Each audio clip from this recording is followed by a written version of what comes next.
We are Baltimore. We are San Diego. William Penn, a right-hander atop Philadelphia City Hall.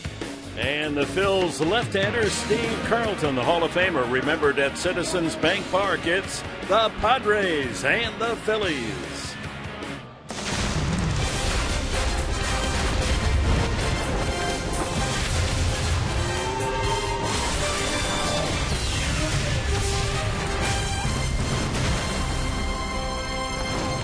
Last night, one of the many new Philadelphia Phillies, 24-year-old Darnell Sweeney, acquired from the Dodgers a two-run homer as the Phils would win it 4-3 and are now 5-0 against San Diego this year. James Shields, seeking his 10th win of the year, will try to turn that around and finally beat the Phils on this Sunday afternoon in the city of brotherly love as we welcome you aboard with Mark Sweeney, Dick Enberg. We're pleased that you've joined us. James Shields, well, he started 7-0. He needs to get his 10th win today. Well, I'm looking forward to that. James Shields already pitched against the Philadelphia Phillies on August 7th. 8 strikeouts for James Shields. This is his first appearance here at Citizens Bank Park. Look for him today to be efficient, coming off a 121-pitch outing against the Nationals. Well, Cole Hamels traded by the Phillies to the Texas Rangers, and it looks as if they got a gold mine back in return. Well, this was a huge piece, and Cole Hamels was rumored to be traded all throughout the year. They're going to see one of their prized possessions today. The Philadelphia Phillies are seeing their history. Alex Asher today, the big right-hander, 6'4", and 230 pounds. This young man has to give an impression to this new team. Well, the Padres seeing another rookie making a major league start. A lot of love in Philadelphia. The Phillies haven't given much of that to the Padres. It's time for San Diego. Go to work, come home to Petco with a victory to end this road trip. First pitch coming up.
Baseball brought to you by your San Diego Lexus dealer.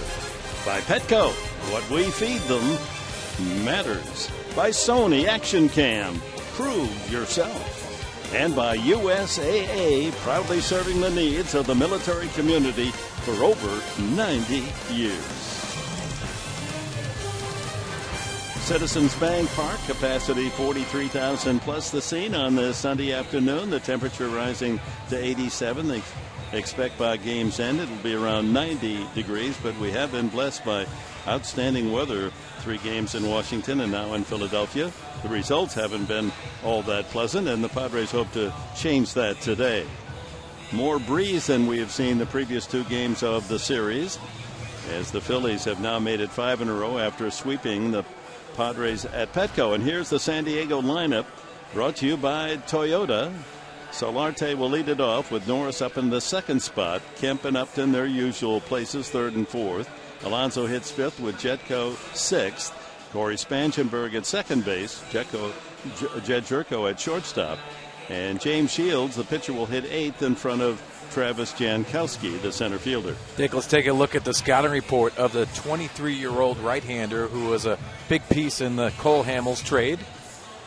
Fastballs tend to be up in the strike zone, and that is a good thing for the Padres. They have to capitalize on that. He gets an arm side run, better command to his glove side with both the curveball and the slider, and has a change to go with it. He's 6'4", 230 pounds, only 23 years of age, from Lakeland, Florida. And part of that big trade, Cole Hamels at the deadline going to the Texas Rangers. And we'll see Hamels, a San Diego native, on Wednesday night, the 3rd game of the Texas series coming up at Petco. Set to go, and the first major league pitch by Asher is outside ball 1. Jan Solarte is averaged down to 261 on the road trip, 2 for 19. And he sends a fly ball to straightaway center. Herrera had a big night last evening defensively, and there's one away. The Philadelphia defense, Ashe is in left, Herrera in center, and Altair in right field. Blanco and Galvis on the left side, Hernandez and Howard at 2nd and 1st. Cameron Rupp behind the plate for Alec Asher. Interesting story. He had Tommy John surgery at age 14. Patellar tendon out of his knee into his right elbow. You can see the scar there on the inside of the right elbow. Derek Norris, and when he turns, it's on the inside, the scar. As he turns to pitch, you'll be able to see the stitch marks. 1-1 to Norris. Well, not a typical Tommy John surgery at 14 years old. You don't hear too many of those. He pitched a lot. He was in various leagues as a young kid and just wore out his arm. It was frayed, the elbow. Went to the famous Dr. Andrews in Alabama. They mentioned how much it cost his parents, $22,000 for that surgery. Yeah, and for the parents, be concerned of how many times your young son or daughter throws, which I think is pretty interesting. If you need Tommy John surgery at 14 and you're throwing that many games, that many innings, that many pitches, that's cause for concern. 93 miles an hour on that last fastball, and it's 2-2. Matt Kemp to follow Norris here in the 1st inning.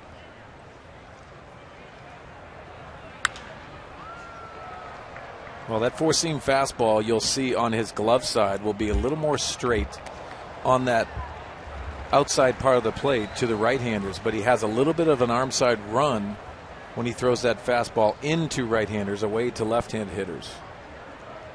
Being force-fed into the major leagues, he had never pitched above Double-A until he was traded to Philadelphia. They sent him to Lehigh Valley, and he pitched 4 games there, the first Triple-A action.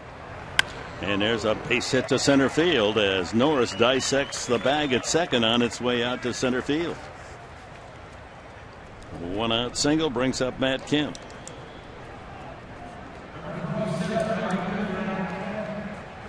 Well, Dick, if we watch, and Cameron Rupp asks for the ball down for location, and this is elevated. You see that light Little slider. Nice hitting by Derek Norris, working the middle of the field. Kemp returning to the lineup last night after sitting out a couple of games, bruised left shoulder.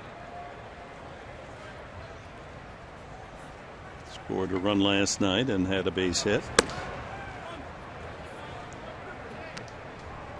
And stole a base, his 10th of the year. So Kemp and Upton in a rare combination of at least 10 home runs, at least 10 stolen bases, at least 70 runs batted in. 1-2 combination, middle of the lineup for the Padres. And that ball is drilled to left field. That's plenty deep and touch 'em all. Matt Kemp gives the Padres the early lead with home run number 16. Norris scores in front of him. Kemp's 79th and 80th runs batted in, and it's 2-0 San Diego. Well, what a great start for the Padres, and you see the location on the pitch, the arm side making a mistake, and take a listen to this swing.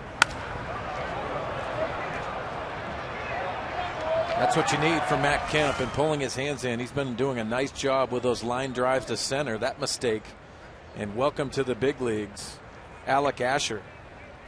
Third man he faces clubs him a home run and terrific bat speed, 101.5 miles an hour on contact.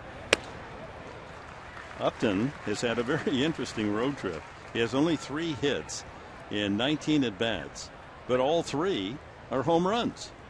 Yeah, and actually swung the bat well last night, and a nice play by Herrera in the gap. Really was the difference maker of the game last night offensively for the Padres. But you're right, Dick. The swings of Upton, it's been inconsistent at times. A lot of foul balls. Talked about that on our pregame show. I think that's been the difference maker for the Padres, getting in a lot of pitchers' counts. And here he is at 2 strikes. Oh, watch out. That bat flying into the crowd. Saw it off and goes about 10 rows back into the crowd. And let's hope it hit an empty seat. And this is a pertinent topic of conversation. When will Major League Baseball adopt screening from dugout to dugout, where that bat would have hit a screen and not gone into the crowd? This is so dangerous. You could see it snapping off at the handle and going into the stands. And that went way up into the crowd. And Commissioner Rob Ranford has put it on that list of topics, and I think that's a very important topic. I don't know who's against it. Fly ball into shallow right field. Altar toward the foul line to make the catch. 2 away.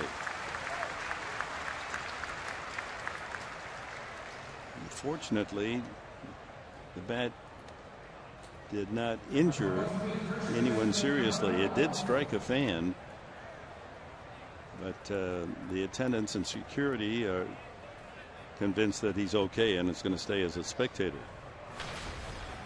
Yonder Alonso, 274, the top batting average for the Padres.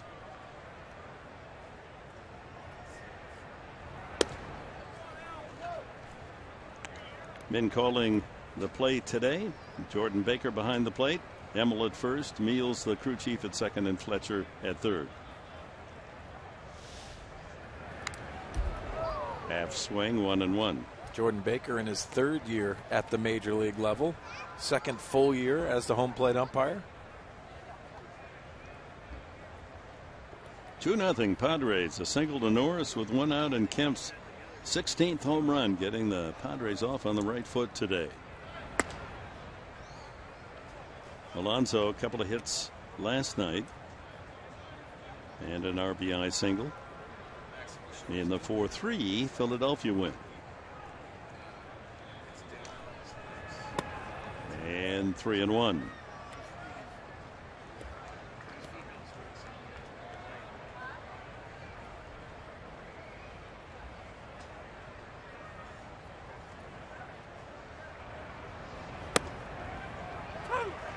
Alonso was about to take off that shin guard and head to first base, but 3-2. He's walked 42 times, second most of the Padres. That was a good pitch right at the knees.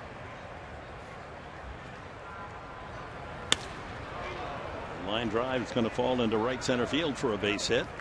Altair gets it back in, and the Padres' third hit here in the first inning off rookie Alec Asher. Well, if we look at Asher's delivery, he lowers himself with his legs, and watch his delivery, how he drives with that lower half, but he works underneath the baseball. And if you look at locations, this is a nice pitch and a nice hitting by Yonder Alonso, but he works on top of the strike zone. That leg drive to protect the arm. And we're going to have to watch this as the game goes along, because if you don't locate down in the strike zone, there's going to be some hard hit balls. Our colleague Mark Grant would love the physicality of Asher. Yeah. Big legs, big backside. He himself, Asher, says that's where he gets his power. Jed Jerko. It was interesting batting practice watching Jerko. He concentrated on hitting the ball to the opposite field. He didn't pull more than one or two pitches. Everything was to right field, and he planted a couple, 3 balls in the right field bleachers. See if he tries to go in that direction now that it's game time. 1-1.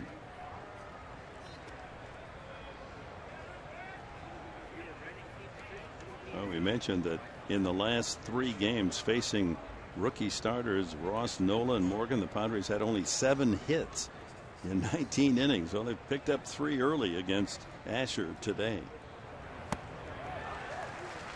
Well, there's the slider by Asher. 24th pitch coming up. There's Bob McClure, the pitching coach for the Philadelphia Phillies. Said something interesting to me today. He said he'd like to have his young pitchers, especially the new ones coming from the Rangers, call their own game, not rely on the catcher. He wants to see their strengths rather than pitching to the weaknesses of the hitters, which is an interesting statement. Yeah, it is. Normally you would think that a rookie trying to feel his way would rely on the veteran catcher to help him along. Yeah, and to his point, it was saying that I want to see if it plays at this level. Obviously, and he's had some success in the minor leagues, and they went out and got him, but you would think you'd rely on the catchers and executing a game plan just a little bit more. He wants to have them throw their game. Fastball at 92 levels the count. With the Dodgers winning again, beat the Cubs last night. They've won 5 in a row. LA, the Padres have dropped 10.5 off the Dodgers lead. Philadelphia is 19.5 behind the Mets in the National League East. Here we are, August 30th, the 1st of September on Tuesday, and all the major league teams then have the luxury of calling up players from the minor league system.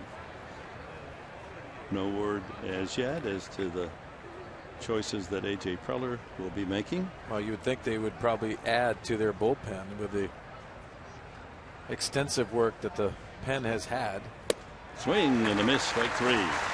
Changeup gets Jerko. First major league strikeout for Asher, but he also tastes the bad taste of a home run in the first inning. And the Padres lead it 2-0 on a 388-foot blast by Matt Kemp.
with a changeup. 33-year-old James Shields on the hill for the Padres here in the finale of the 6-game road trip. He's 9-6 on the year. It's his 28th start, as he's right there at the top of the National League in most starts. And here's the lineup for the Philadelphia Phillies that he'll face. Brought to you by Hyundai. Odubel Herrera and Cesar Hernandez exchange places, with Herrera the leadoff man today. Then Altera, another rookie, with the veteran Ryan Howard hitting cleanup. Then Andres Blanco, Cody Ashe in left, Cameron Rupp the catcher, Freddie Galvis the shortstop and the pitcher. And Shields' first delivery is outside, ball 1. Herrera looks like they got a good one here. A Rule 5 pick from Texas. He's hitting .288, 6 home runs, and he's shown some considerable ability defensively. Well, you think about what the Texas Rangers have done to this organization, it's going to be pretty interesting moving forward. How all of these pieces, you said Rule 5 draft with him, but also the big trade of Cole Hamels, and we're going to see part of that today. 2-0. 3-0. Well, he staked to an early 2-0 lead. The last thing Shields wants to do is walk that leadoff man. Tempt trouble.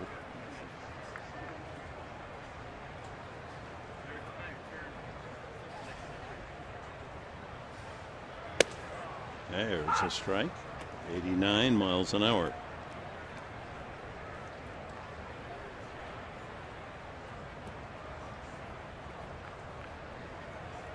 Big strikeout year for Shields, 176. That's the 5th most in the league. Strike 2. Herrera trying to influence umpire Baker. He said, no, I'm going to call that a strike, even though our Honda Fox Tracks indicates that should have been called ball 4. No, hasn't thrown a strike yet on our Fox Tracks, which is pretty interesting.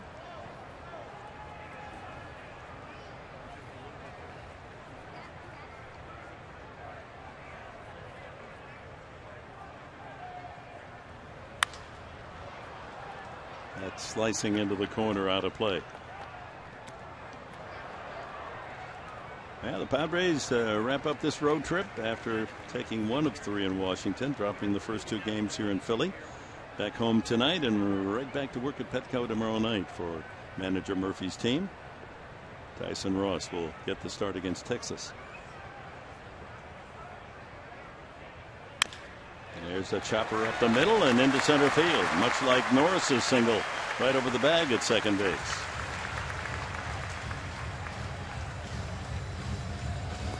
Time now for the scouting report, brought to you by Montalvo. And for James Shields, last time out against Washington, walks, 4 walks on that outing. He has to limit that today. An efficient outing, 121 pitch effort his last time out.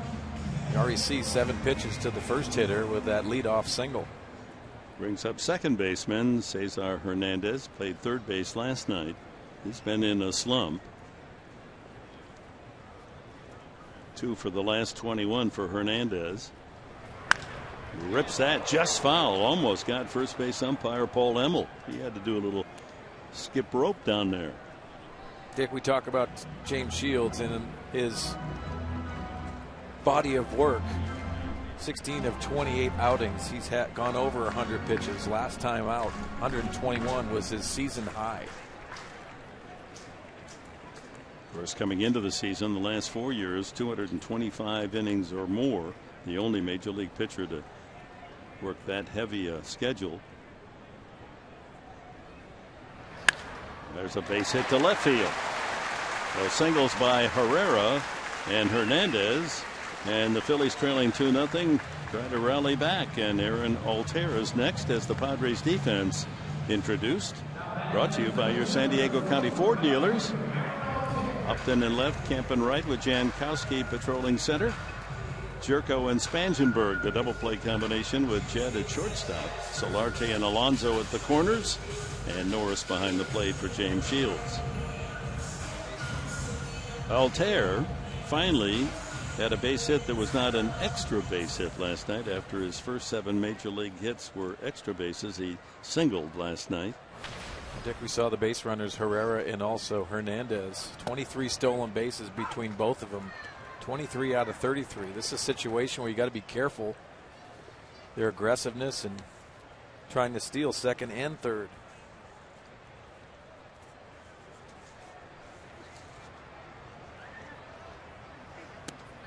He went around. 2 strikes on Altair.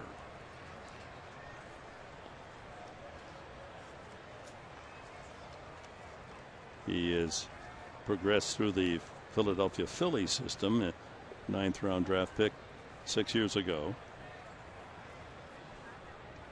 Long and lean at 6'5".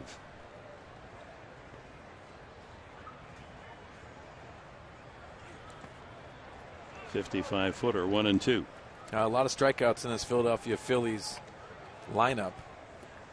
Last series, 44 times against the New York Mets in 4 games. So for James Shields, this would be a big time for a strikeout.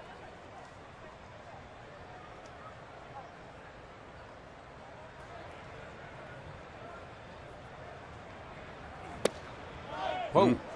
Over but low, says Jordan Baker.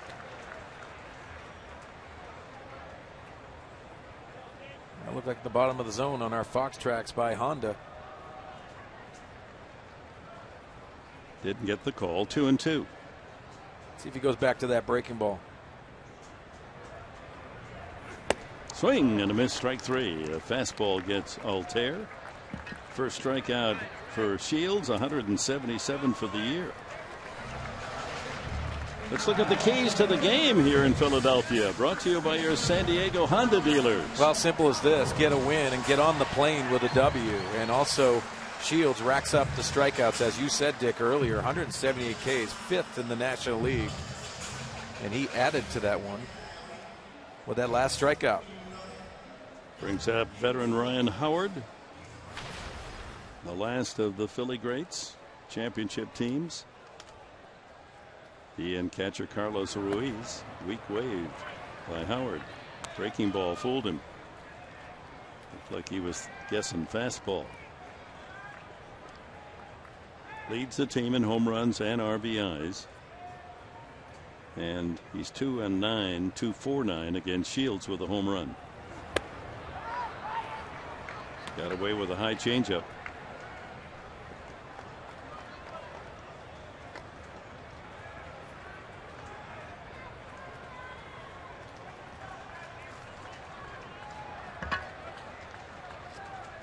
One out. Herrera at second. Hernandez at first. Spangenberg ducks in behind the runner at second with 1 out. This would be the time if there's any thought of a double steal. Well, I like that by James Shields. The inside move showing you are aware of the runners. In the dirt. Another changeup.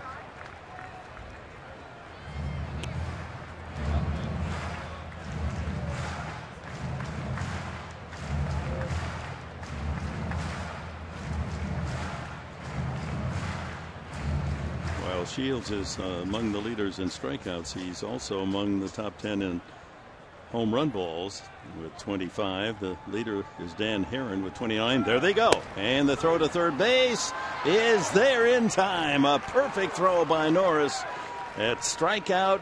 Double play at third. Howard goes down and Norris put that ball right on the runner's head for the double play. Well done. Here's the strike 3 called, and then the quick throw and tag by Solarte nails Herrera at third. What a throw.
Alex Asher had that Tommy John surgery when he was just 14 years old, and I was talking with Pat Murphy about it today. I said, have you ever heard of something like that at that age? He's like, no, I haven't. In fact, he has a 14-year-old who's also having elbow issues. Kai's a pitcher, and he's having to deal right now with some growth plate issues in his elbow. And Pat said, right now we're having to determine, are we going to need surgery? These are just the things you deal with when your kids play all the time, and it's hard to tell them, hey, you can't pitch right now. But in talking with Asher, he said, quote, stay healthy, take care of your arm. No one told me that when I was younger. Spangenberg hits it deep to left field off the base of the wall. And he'll coast into second base with a leadoff double. Yeah, more and more you're hearing about high school pitchers getting Tommy John, but 14, he was in junior high school when he had the operation, Alec Asher. Spangenberg with his 11th two-base hit of the season. Padres threatened to get more against young Alec Asher. James Shields, so he's hitting 8th. Sacrifice bunt is in order. And with guys on second base, the sacrifice bunt, you want to try to have a firm bunt towards the third baseman.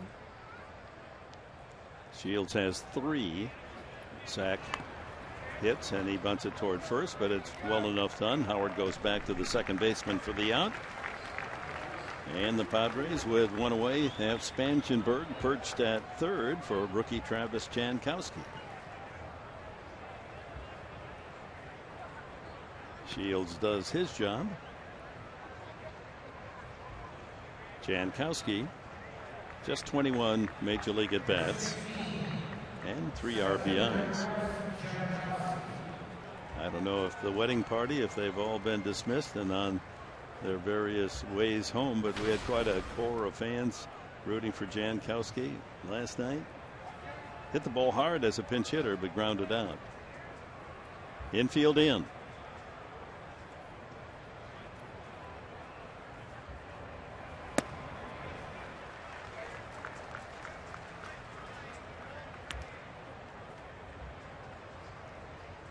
Blanco at third, Galvis at second, at shortstop.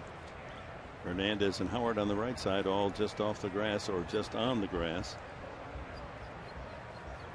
Good speed at third and at the plate.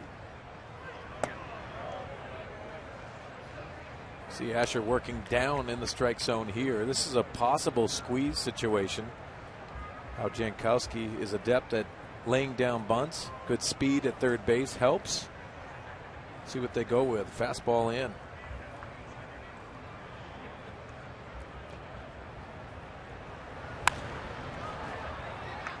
Tagging is Spangenberg into foul territory. Blanco, and no chance for Spangenberg to come home. We did have a tag on this road trip of a ball hit down the right field line, but that was with first baseman Zimmerman running with his back to home plate, where the runner had a better chance of coming home. So 2 away, and leadoff hitter Solardi steps up.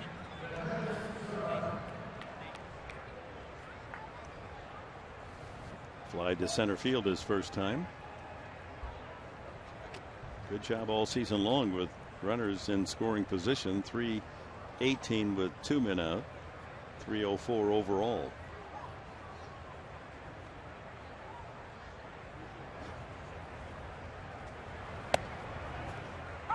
Change up for a strike.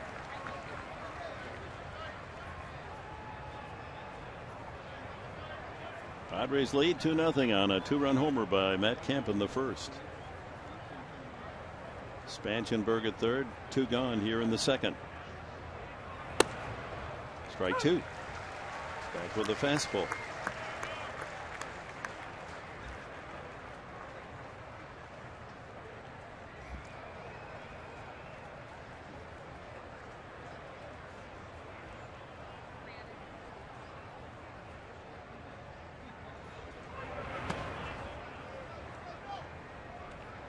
Spangenberg down the line, leaning toward home plate in case that one got away from catcher Rupp. Oh, Dick, when you're talking about young pitchers, it's executing throughout the at-bat that you have to watch. And for Asher, he's made some mistakes today, also made some nice pitches. We saw that in Colin Ray's outing last night. Right side to Howard, and the flip to the pitcher for the out. Padres unable to take advantage of Spangenberg's leadoff double. It's still 2-0.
He'll get the start tomorrow night.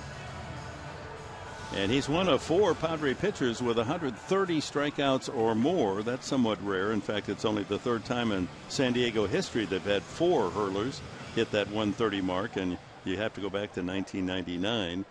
Andy Ashby, Matt Clement, Sterling Hitchcock, and Woody Williams, all with 130 or more punch-outs.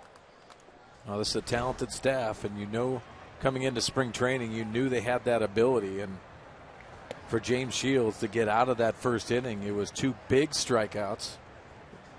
First one was Altair, and then Ryan Howard, and the strike him out, throw him out. Good throw by his battery mate.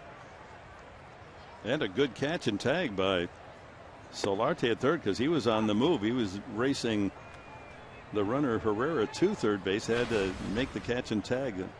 Norris made it easy because he put that throw right on the head of Herrera, going in head first. Watch out. Boy, that's right in the same spot where that bat flew. Back of the Philly dugout. I mean, almost identical place. Andres Blanco is hitting .302.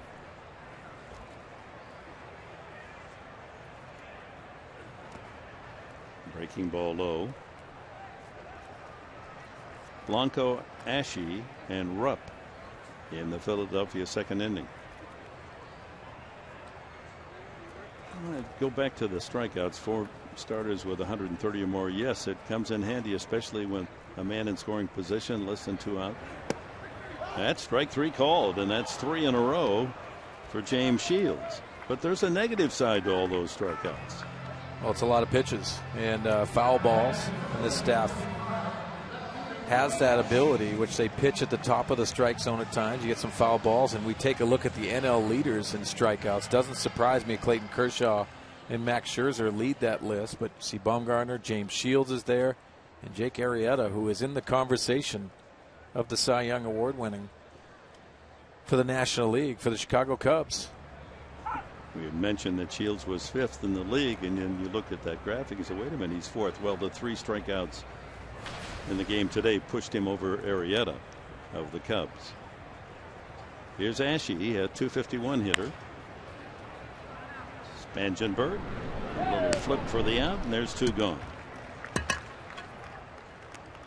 I think it's just a nice weapon to have when it's in your back pocket. You know you can execute pitches. You saw the 2-seamer to Andres Blanco by James Shields, and knowing that you can pitch to both sides of the plate and you have weapons to strike these hitters out.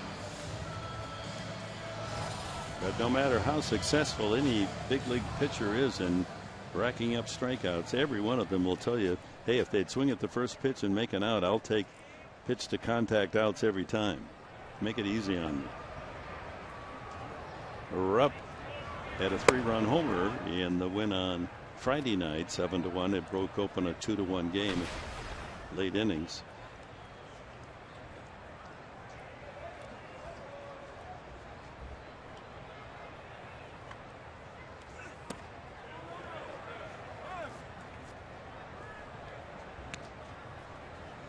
Two and 0.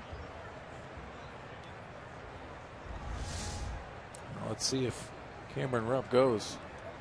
Yeah, it looked like he went there. Yeah, they did.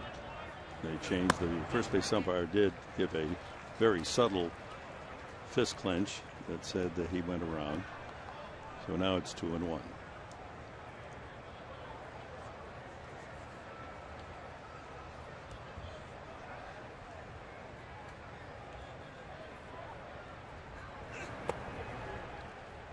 Three balls and a strike. A changeup misses. Shields not happy with himself. He's not thrown many changes for strikes. Now, very demonstrative with his body language is James Shields, and he asks himself a lot to grind it out and execute pitches. 30th pitch is hit deep to right field. That's well back, and Rupp has hit another. Number 8 for Cameron Rupp. Number 26 on the season for James Shields. And it's a 2-1 game. In the last 11 games, Cameron Rupp has hit 5 home runs. Well, 3-1 count, and he gets into a hitter's count and looks for that down and away. This is on the scouting report, and this is elevated. But credit Cameron Rupp. You can see that power in his swing. We saw it on the curveball against Espana the first game of the series, and now going opposite field today. Brings up the switch hitting shortstop Freddie Galvis. And he hits it deep. Right center field. Kept going back to the wall and makes the catch. That'll do it for the Phils in the second. Rupp's home run cuts the lead. Padres 2, Philadelphia 1.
Geico Padres history on this exact date in 2006. In an effort to bolster their starting rotation as they pursued the NL wild card, the Padres obtained David Wells from the Red Sox. 43-year-old boomer had played for San Diego in 2004. How about Boomer? ended with 239 career wins. Made his major league debut in 1987. His last game, September 28th, for the Los Angeles Dodgers. Rubber arm. He did. Coaching baseball now in our great city. High school ball. Derek Norris, Matt Kemp, and Justin Upton for the Padres in the third against the rookie Alec Asher. Norris with a single in the first and scored on Kemp's home run. 2-1 now, the Padres lead.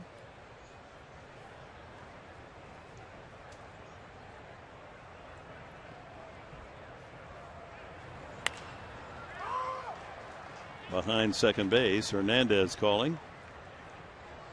A little wind blowing out toward the outfield, carrying the ball today. Matt Kemp appreciated that with his line drive home run in the first inning, number 16.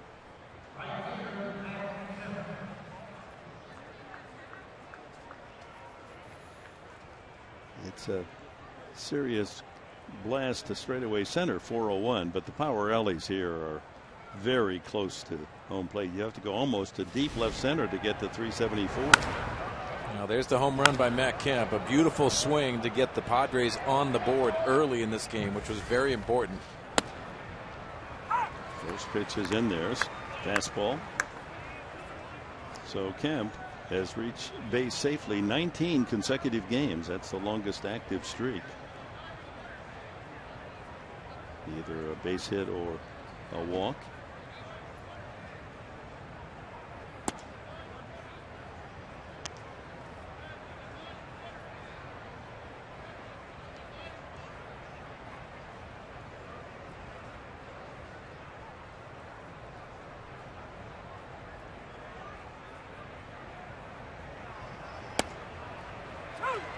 One and two. Well, back-to-back sliders, one way off the plate, an easy take for Matt Kemp, and there, perfect pitcher's pitch with the slider on the outside part of the plate.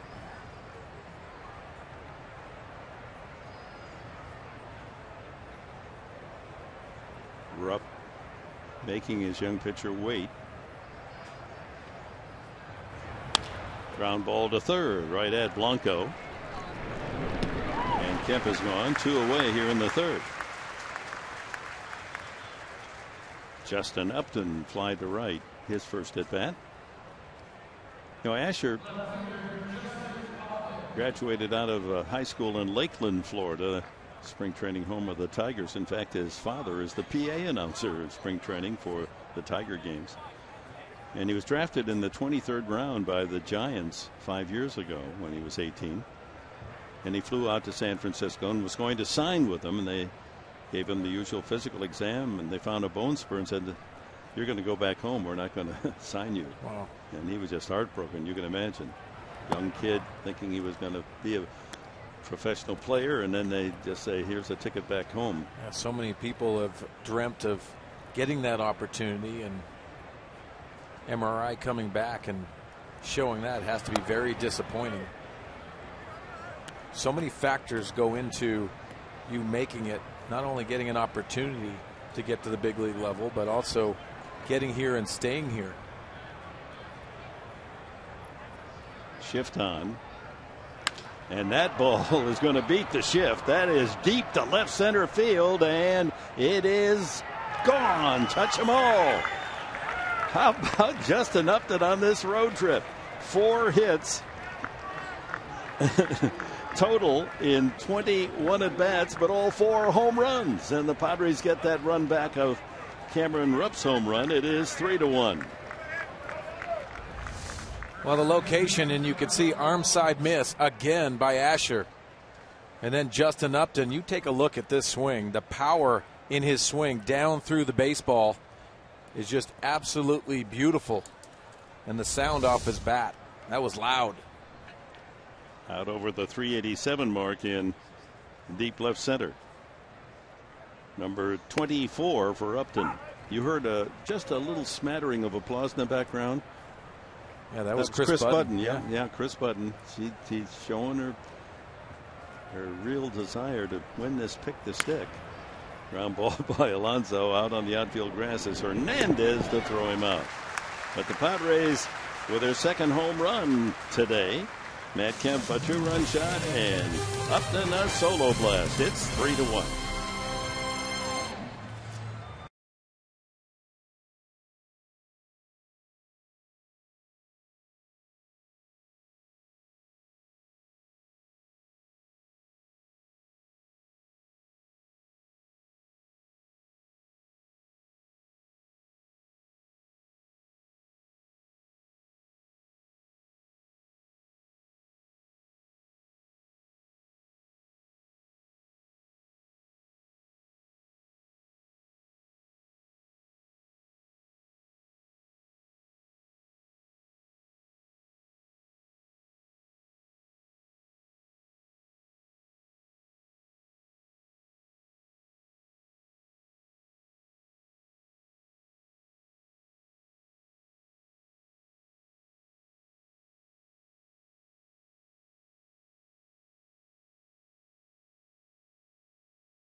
Padres with a couple of home runs from their big guns. Kemp, a 2-run shot, his 16th, and a solo home run from Justin Upton, his 24th. First major league at bat for Alec Asher. And then Herrera and Hernandez, top of the order for Philadelphia.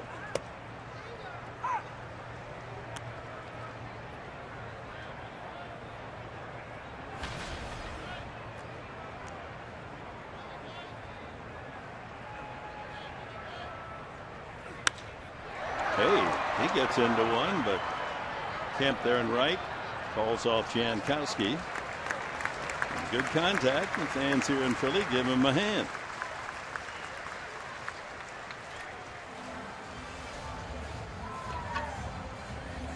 Odubel Herrera batting leadoff today with Herrera and Hernandez to follow. The two H's at the top of the order, Herrera and Hernandez. Singled up the middle his first time. Skid marks there on the front of his uniform when he was thrown out at third on the headfirst slide by Derek Norris, his 35th runner thrown out to lead the major leagues for Norris. Slow breaking ball, ball one.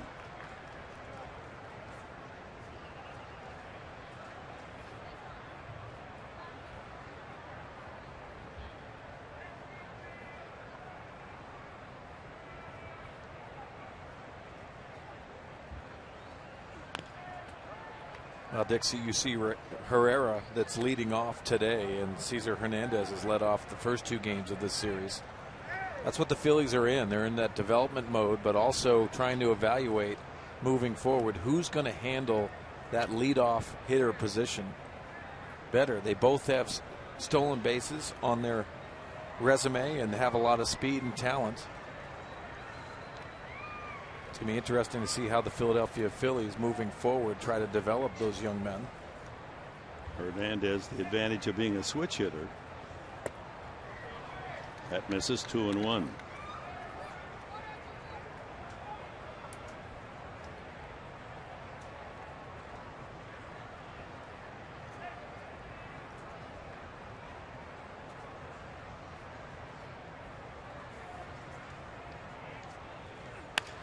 Whoa, a line shot past Solarte into the left field corner, quickly fielded by Upton, and he holds Herrera to a long single. Now, nice effort by Justin Upton in left field off the bat. He had a great break on this baseball. Ball is smashed past Solarte, and you'll watch it. Nice hitting by Herrera first, but when it's by him, Justin Upton has to get to that ball quickly to keep Herrera on first base and keep that double play in order. Nice job by Justin. And had Herrera tried to stretch it, that was a picture-perfect one-hop throw into Spangenberg. So 3-1 Padres lead. Here's Cesar Hernandez. He singled the first time. Grounded it through the left side of the infield. Juan Samuel, they're coaching at first for the Phillies.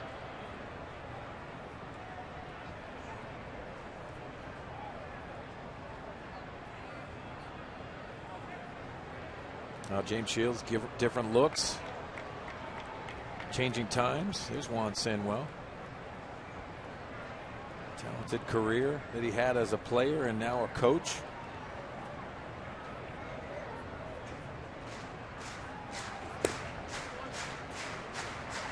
Ball one as that tails outside. Herrera has 14 steals. Second to the man at the plate, Hernandez, who leads the club with 19.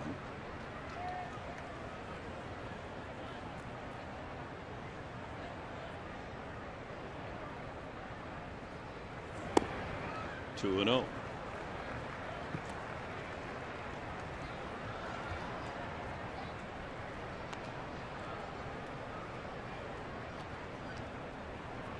Again, Dick, the challenging part playing teams like this that are out of the race is they'll put on certain plays to see if these young players can do it. Hit and run situation here with a 2-0 count, and James Shields known as that strike thrower. But he'll also throw his secondary stuff in these situations as well. That's a strike, 2-1. Yeah, nice little cutter. So you look in, look at Jordan Baker, the plate umpire. He is the tallest of all the umpires in Major League Baseball. He must be 6'5", 6'6". He's really a big man. Probably takes a lot of foul balls because of that as well.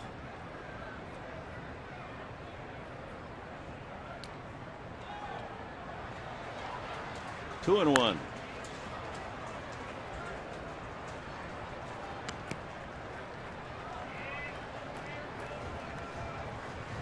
That little guy has himself a souvenir. I always love seeing kids at the ballpark. It's so much fun, especially a beautiful day like this. And going home with a souvenir.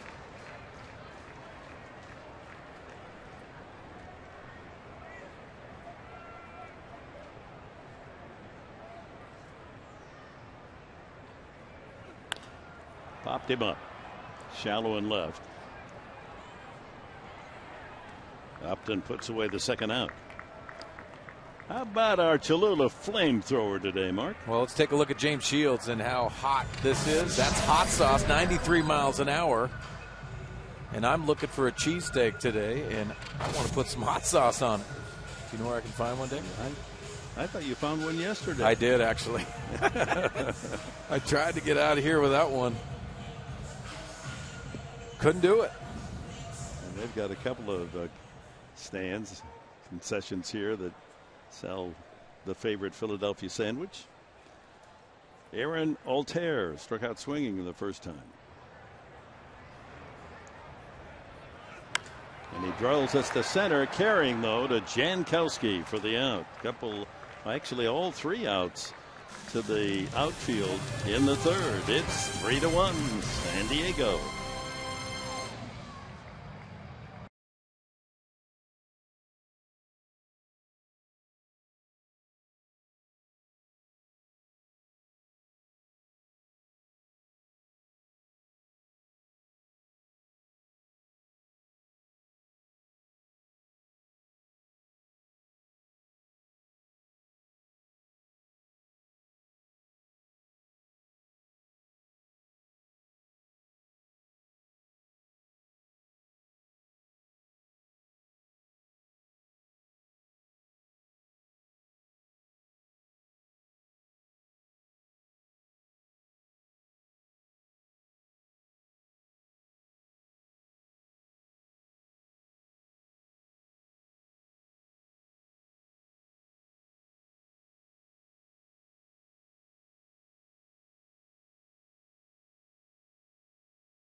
Fox Sports San Diego presents Padres Baseball, brought to you by Sequan Casino. Play, win together in the heart of San Diego.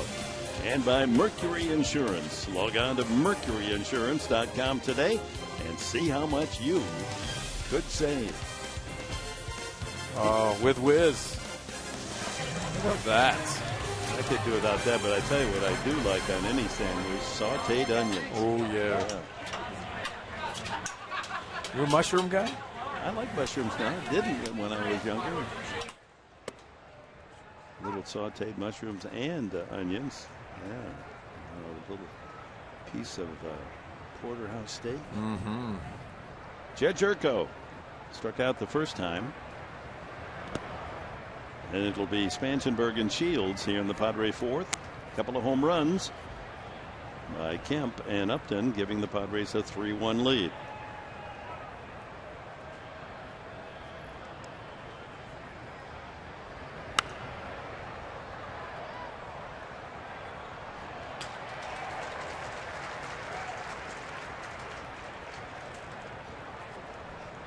Well, the game is about 1 hour old at this point.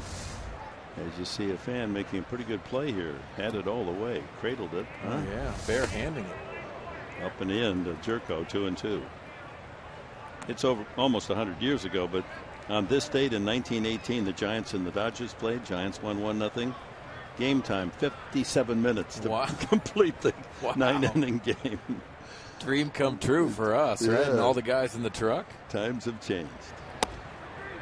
Looks at strike three, Jerko. So he has struck out both at bats.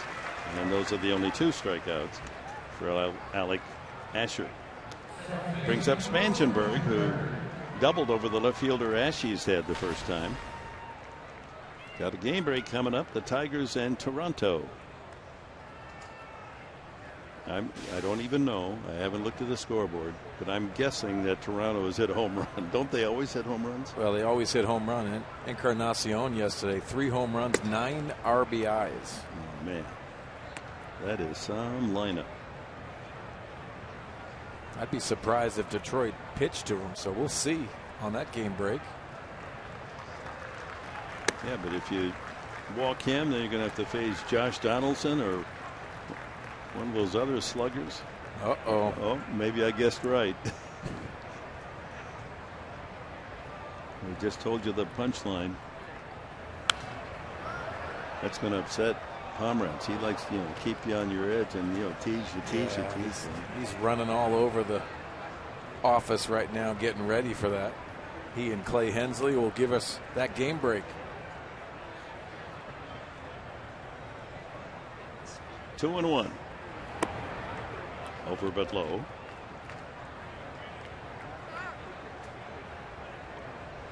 Will Myers took batting practice again today. Looked good.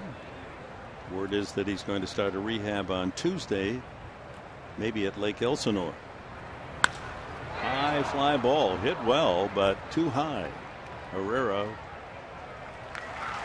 2 away. Dick, Chris had that report during our game yesterday about that swing of Will Myers, and it's that hinge wrist, the left wrist of his. It's going to be pretty important and something to think about when you're finishing his swing. He has a long finish and a high finish. When you think of the old players that had that high finish, Fred McGriff comes to mind. One-handed with where it's that whirly bird at the top of your swing. I think that's what they're very concerned with moving forward. Not to change his swing, but the finish of his swing, that high finish. Shields sacrificed his first time. So watching him in batting practice, he did not release that top hand. He kept both hands on the bat all the way through his swing. Well, what they're asking too, with 2 hands and finishing that, it'll take a lot of the stress off of that hinge wrist with his finish. Didn't take any power away. No, it's not. He's got a beautiful swing and approach. They need him back. Shields sends one into shallow right center. Herrera calling off both the right fielder and second baseman. It's a 1-2-3 inning for Alec Asher. Middle of the 4th, 3-run Padres.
All right, thank you, Mike. Toronto leading the Yankees by 1.5 games at the start today in the American League East.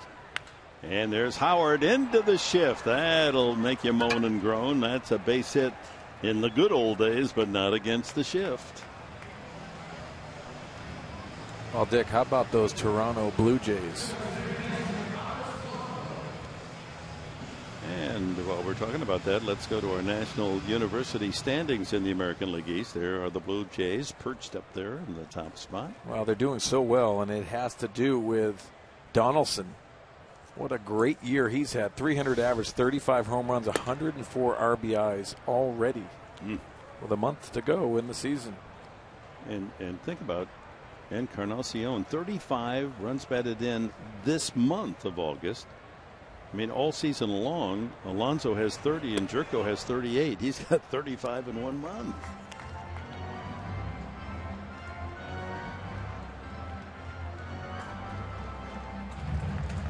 Whereas Toronto is a good hitter's ballpark as well. This is Blanco, took a third strike his first time, 2-0. And he drills one into right field. It's hooking foul. That was just about foul pole distance at 330 down the line. Well, here are the leaders in the American League. Runs batted in, Donaldson, then Chris Davis of Baltimore, Encarnacion. Is that updated? I don't know if he's included the RBIs. That's before today, 90.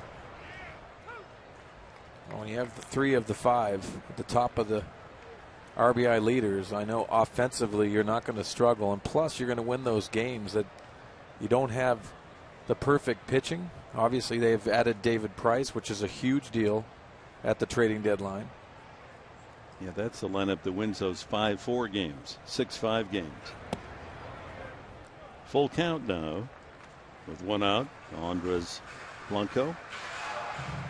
He tried to go to that 2-seamer again that he struck Blanco out on his first at bat in the second inning. There's the changeup. He didn't break his bat. He just lost the grip on the bat. And it remains a full count. Minor trade, a deal made involving the Padres today. The 27-year-old left-hander Chris Rehrig, who came up briefly with the Padres this year, he was designated for assignment earlier and picked off waivers by Texas. Well, Texas put him back on waivers today, and the Padres have claimed him back. And meanwhile, left-handed pitcher Caleb Thielbar has been designated for assignment. Swing and a miss, and Blanco strikes out for the second time. That's number 4 for Shields.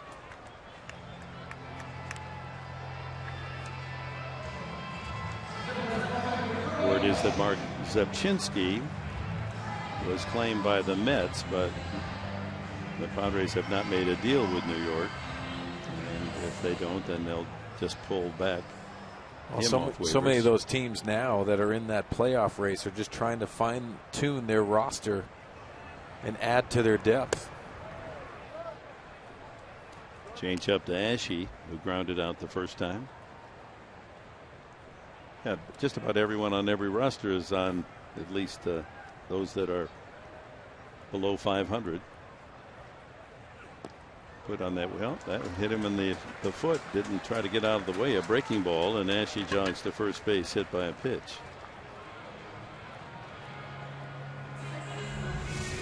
Well, the curveball, see where it gets him.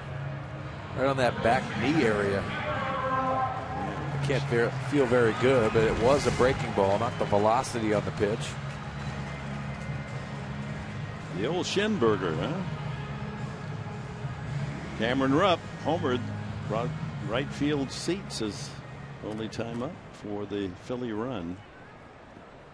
His 8th of the year, but 5 now in the last 12 games. Sharply hit. Solarte gloves it. The long throw across, and the inning comes to an end. 4 quick innings played here in Philadelphia today, and the Padres lead by 2.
And you saw yesterday Travis Jankowski, you could see it and you could hear it too, all the family and friends that came out to see him. Well, talk about a perfect photo opportunity. Check this out. This one's definitely a framer. They all stuck around after the game and took a picture with Travis. They all got to go have some dinner and drinks last night. So a good time by all the Jankowskis that came out for the cousin's wedding.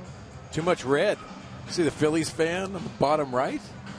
I think that's a photo bomb. You got to be careful of that.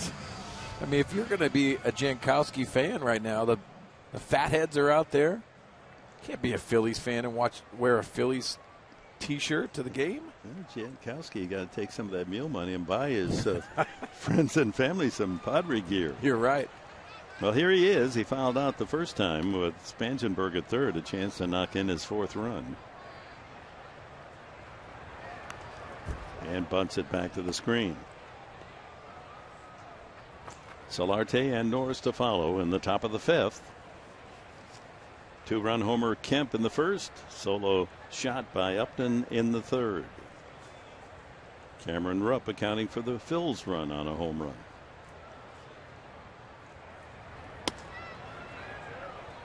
One and one.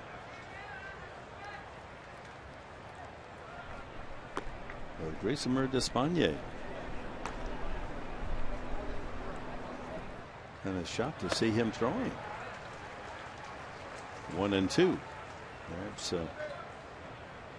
James Shields bothered by something. He's gone through 4 innings, allowing 1 run, 4 hits. Well, the only thing I can think of, 121 pitches his last outing. And Jankowski goes down swinging. 3 strikeouts now for Asher, who seems to be getting more and more comfortable after the obvious jitters, starting his first big league game and being taken deep by Kemp in the first inning. Only 54 pitches for James Shields to this point.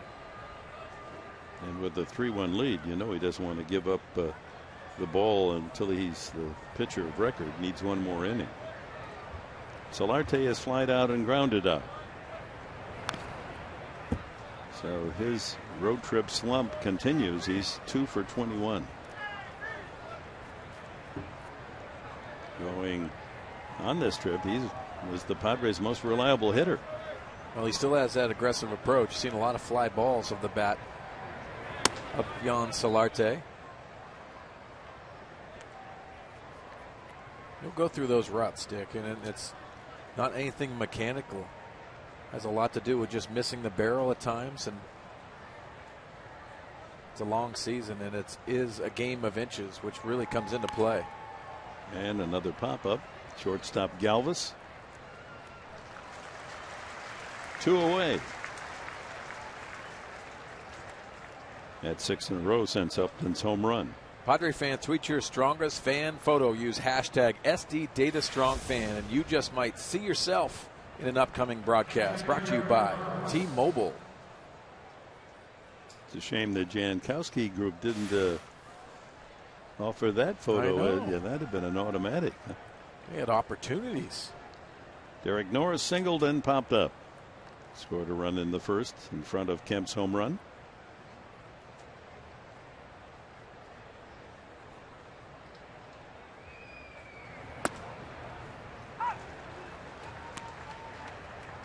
Shields there with pitching coach Darren Balsley.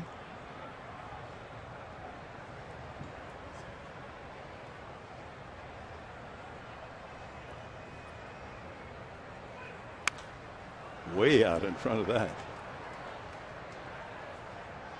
That goes into the third deck down the left field line. You don't get many foul balls up there.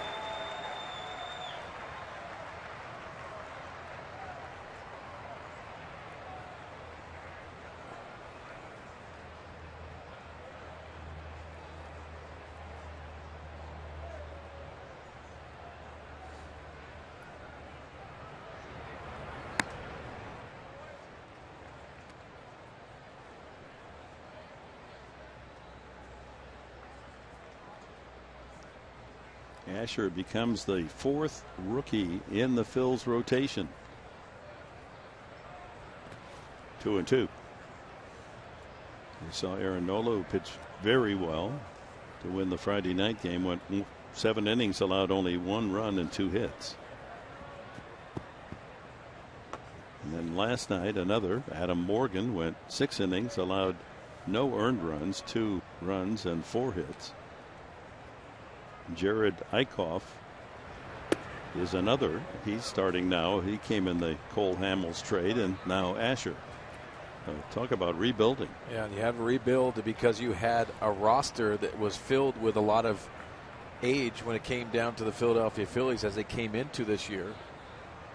And the youth movement has begun in Philadelphia. That one flared off first. Howard, a long run. He might get there. Oh, just off the webbing of his glove.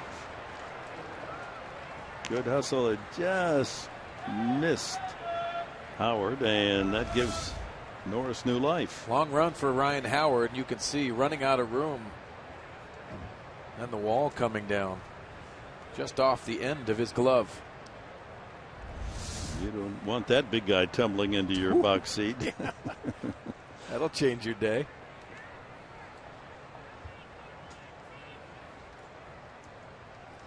So back in the batter's box with the count 3-2. Derek Norris. Bases empty, 2 outs here in the 5th. And he walked him high on the fastball, and that's something these Philly pitchers, young pitchers, haven't done. They don't walk anyone. Morgan last night didn't walk a man in his 6 innings, and Nola on Friday night walked only 2. Matt Kemp, 2-run homer and a ground out to third.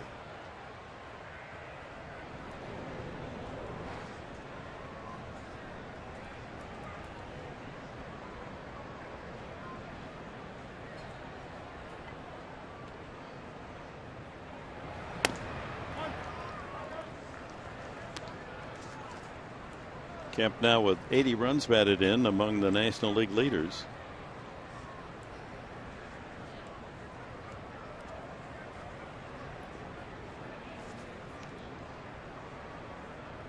In fact, that would tie him with Buster Posey for 4th most in the National League, behind Goldschmidt, Arenado, and McCutchen. Then it would be Posey and Kemp with 80. Well, as advertised, when they brought Matt Kemp in here and also Justin Upton, they asked those 2 big bats to drive runs in. It's run producers that you need in the middle of your order, and Matt Kemp has hit 3rd or 4th in this order. So for a man who did not have a good first half, that's quite remarkable. He's going to probably hit the 100 RBI mark. Yeah, because if you think of good offensive seasons, you have to have 1 or 2 guys that are going to drive 100+ runs in.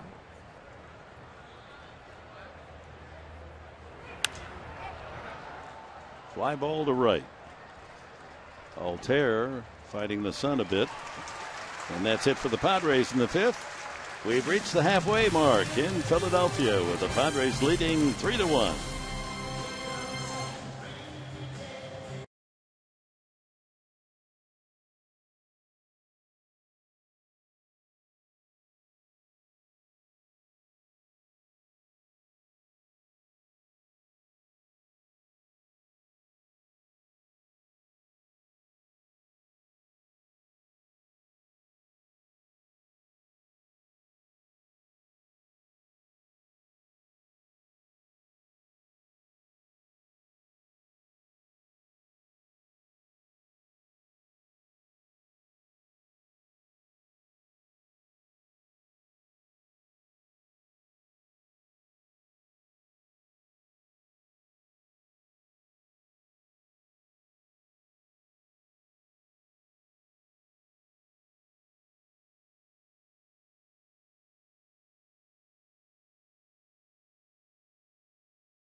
Our Harris game summary. First inning, Matt Kemp with his 16th home run of the year with the man on gave the Padres 2-0 lead. Cameron Rupp, the catcher of the Phillies, goes the opposite way. His 8th homer of the season to make it 2-1. And then Justin Upton gets that run back with his 24th home run of the season and the 4th on this road trip.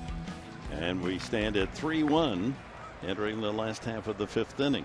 Dick, we talked about the production. The Padres are 22-2 when both of those men drive a run in. It's a good sign for today. Freddie Galvis runs up and takes ball 1.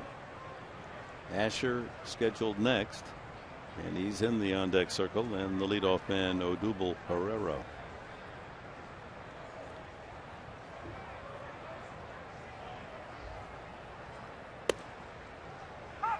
One and one.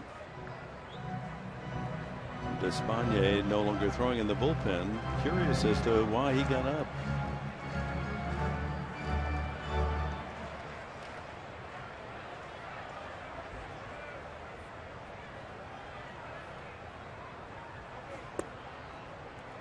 Oh, it's a good changeup right there. He had Solarte charging at third, but Alonso's pretty deep at first base. He might had eyes on dragging a bunt there.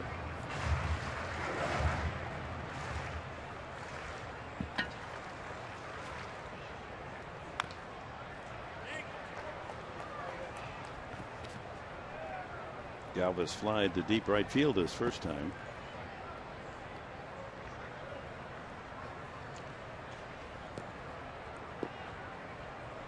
One of 4 of the 8 regulars from Venezuela in the Philadelphia lineup.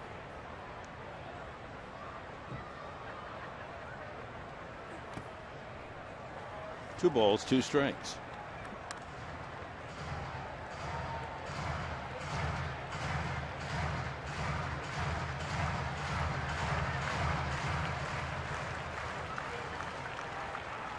That's how you feel after a long road trip.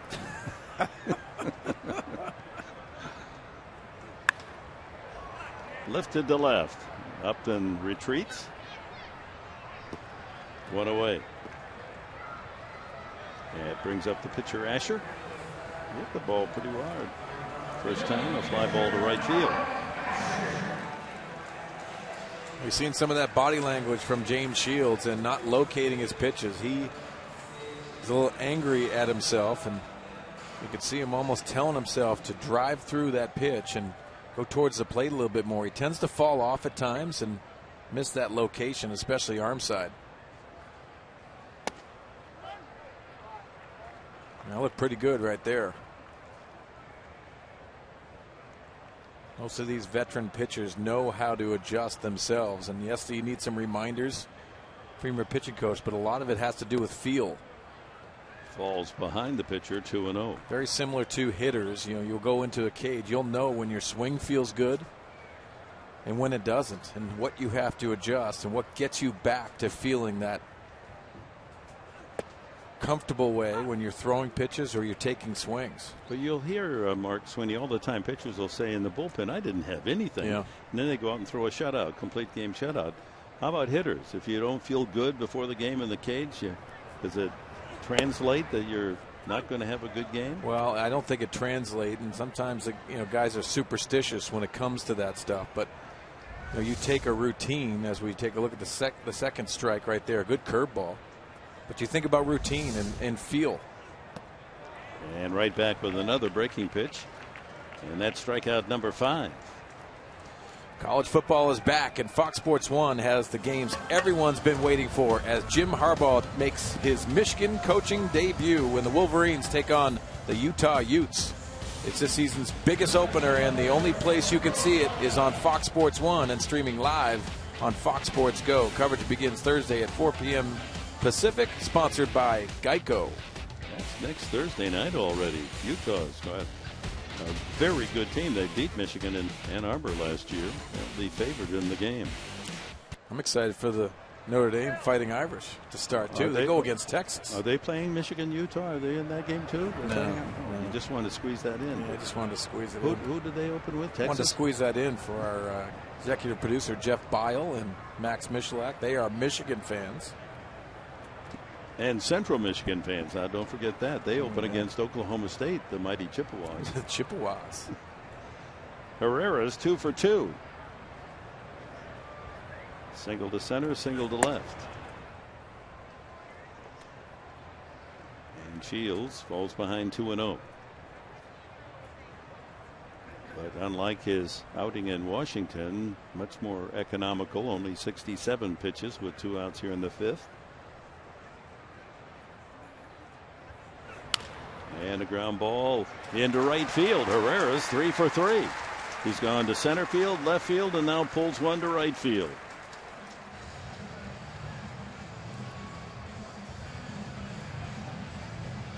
And those bright colors, the blue and red of the Philadelphia Phillies, all presented in HD by Sony.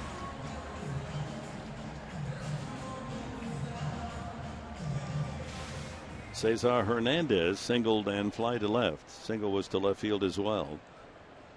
Upton shaded toward the line, was able to get to his line drive past Solarte and hold him to a single. See if Shields comes up with those quick feet and a good move to first base. Not a bad time, even when they're behind, to try to get into scoring position for Herrera. Each team with 5 hits. Odubel Herrera has 3 of the 5 for Philly.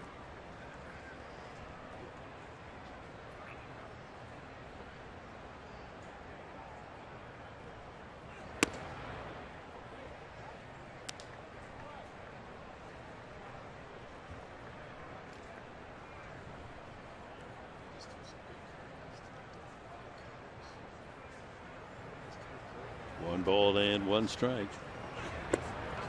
On the outside corner. A backup slider.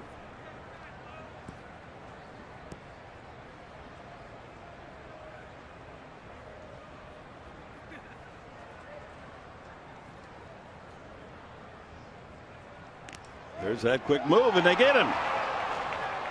Good call, Mark Sweeney. Shields has one of the best moves of any right-handed pitcher in the league, and he just nailed Odubel Herrera. Herrera been hitting him, so Shields turn about his fair play. We'll see whether or not they're going to challenge that call. Pete McCannon, the interim manager for Philadelphia. There's Larry Boa, his bench coach, on the phone. Looked like he gave thumbs down. Thumbs down means that they're not going to check. So after 5 in Philadelphia, the Padres maintain their lead 3-1.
And a home run over that 387 sign in about the second row, and guess where he hit it today?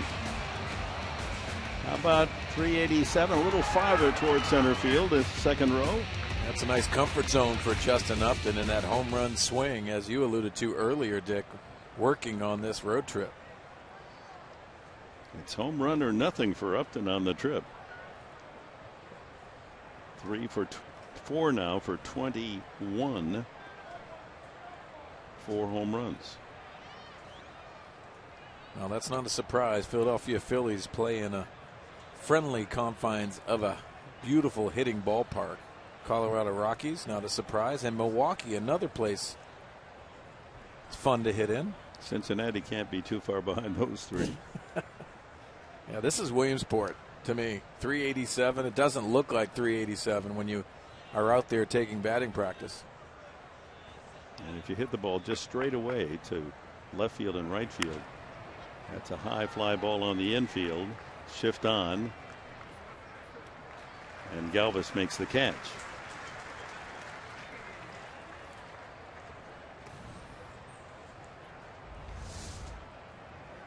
The Fanatic manning the hot dog gun.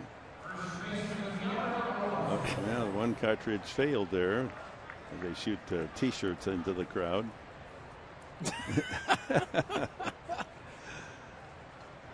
Look like the wrappers.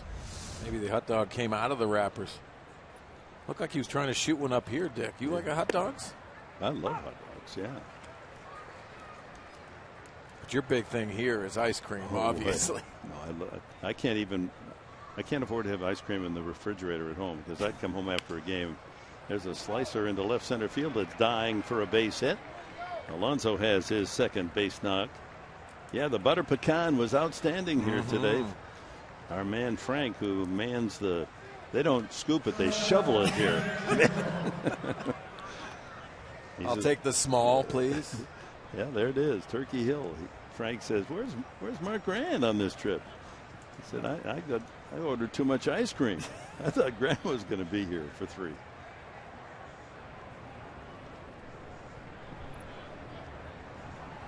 Looks like Grandma's sharing. Better eat it quickly today. Well, that's my philosophy. I hate to see ice cream go to waste, and if you don't eat it, it melts. So I'm just trying to help them out here. You like that when they put it in a helmet like that? Yeah, I'm not sure. I like it. You can't get much in those helmets. Not a bigger bowl. Jed Jerko. Up twice. He's struck out twice.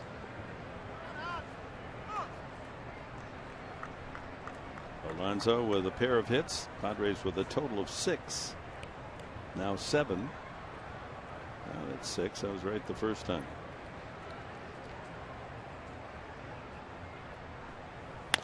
Up the middle and skips under Galvis's glove for a base hit. Well, that had a lot of kick on it, and the Padres have a couple of men on here on singles. Alonso and Jerko, 1 out in the 6th.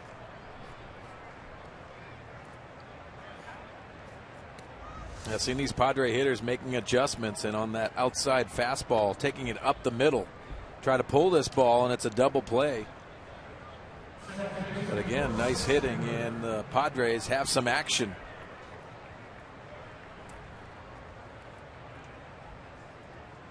Spangenberg, a double to left and a fly ball to center.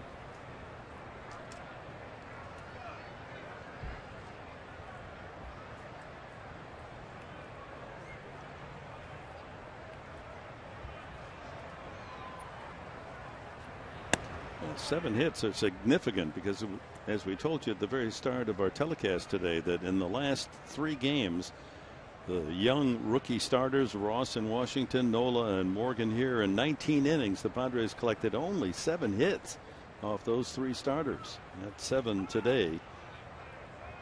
Well, you knew that was going to turn it around, because you go through those slumps and you have to reduce those slumps and try to stop them as fast as you can. And much better approach by the San Diego Padres today.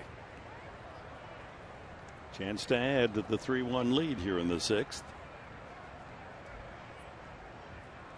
It's not going to get easier when the Padres go home for 3 against Texas. They get Colby Lewis tomorrow night. He's 14-6. Giovanni Gallardo is a 3.14 ERA. He's won 11 games on Tuesday night. Then Cole Hamels on Wednesday night.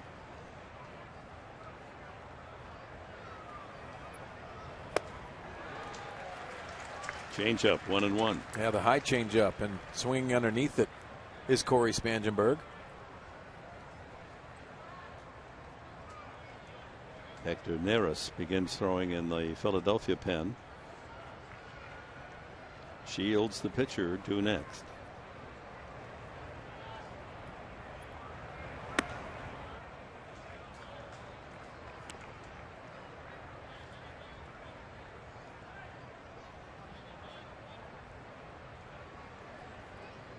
Big gap right center field.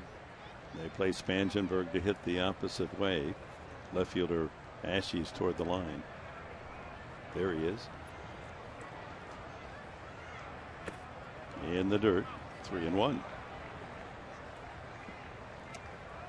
87 pitches now for the rookie Asher, making his big league debut. We see the ball strike ratio today, 87 pitches, and seems to be tiring. You have to try to capitalize, especially when they pitch deep in the ball game.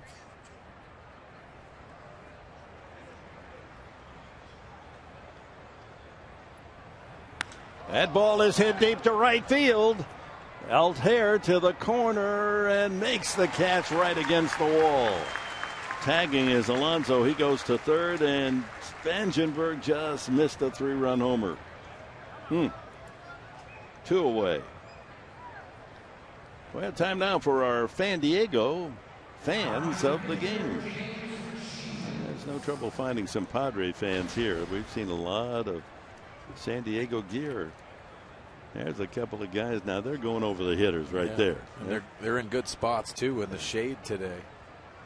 I bet you those two can tell you some really good baseball stories. Great to have them here. So first and third for Shields. And James, with all the talk about his hitting prowess, is still without an RBI as a Padre. Well, here's a chance. First and third. He is sacrificed and fly to center today. Total of 7 base hits.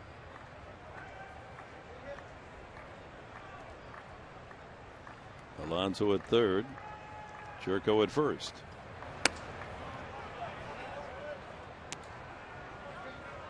Well, he's starting to elevate again. And when you elevate, you have to capitalize if you're the San Diego Padres.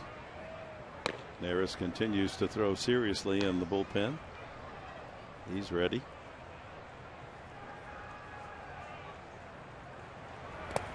In the dirt, and nice block by Rupp. Kept the ball there at his feet, so no advance by Jerko.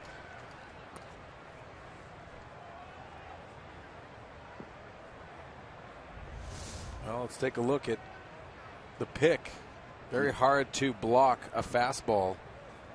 You could see him spiked, and you have to do your best job. And Cameron Rupp does a nice job on that one, keeping it in front. So 2-1 to Shields.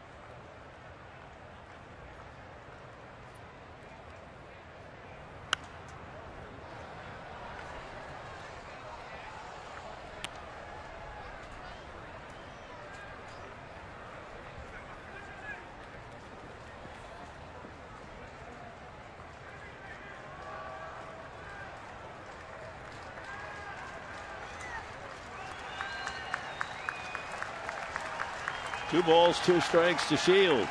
First and third, 2 outs for the Padres here in the 6th. Line drive, there is the first RBI of the season for James Shields. A soft liner that was hit just hard enough to get through. Hernandez trying to backhand it, and the Padres add on. It's 4-1. Hey, that number 8 hitter comes the through. Bench having fun with this one, and this is a nice job by James Shields staying on the breaking ball. See the pitch, the curveball right off the end of the bat. He almost stumbles out with excitement. That had to feel good from James. He loves it, and you can see having some fun with the bench, but not making eye contact. Showing those dentures on that base hit. RBI. Here's Asher being relieved. Major league debut, gives up 4 runs, gets a healthy round of applause from the Philly faithful.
Third by James Shields to knock in a run. It's 4-1 in our pitching change. Brought to you by El Cajon Ford. Another rookie for the Phils out of the bullpen, Hector Neris. Hector Neris gives you the fastball, slider, and split finger. Predominantly a four-seam fastball with a split coming off of that. But erratic control, and when you get some young relievers up here, a lot of it has to do with velocity these days. Making his 21st appearance with a .267 batting average against. And he has given up 5 home runs in 26 innings.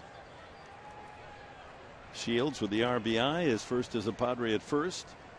Jerko at second. 2 outs for Travis Jankowski, who was fouled out and struck out. Starts him with an off-speed delivery. Ball 1. 4 runs, 8 hits for the Padres. 1 run, 5 hits for Philadelphia. 3 hits by Herrera and the run on Rupp's home run. Off third, Blanco runs out of room.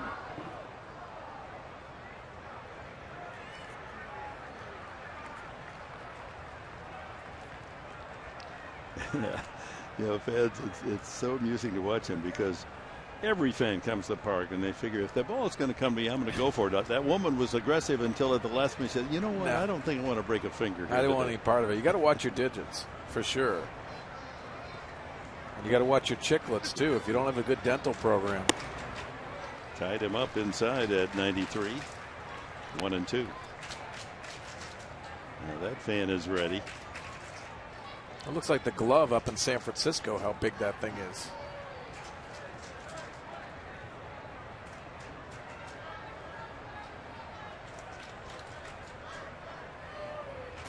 And he strikes him out on a pitch in the dirt. That's that split finger. So the Padres use singles by Alonso, Jerko, and number 8 hitter James Shields. An RBI single, and it's a 4-1 Padre lead.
All right, thank you, Michael. And James Shields helping himself with the bat with the RBI. It's 4-1. And Cesar Hernandez leads off here in the bottom of the 6th. He has singled and flied to left. Well, Dick, those amazing Mets, 5.5 game lead coming into today.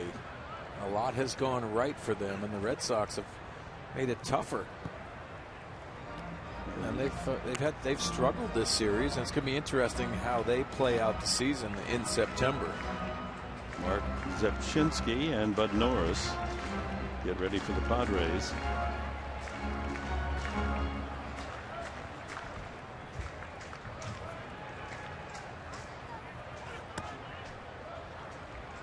.90 on the fastball, 2-2. When you think about the New York Mets, though, they are home and they're 42-23. Talking about dominating.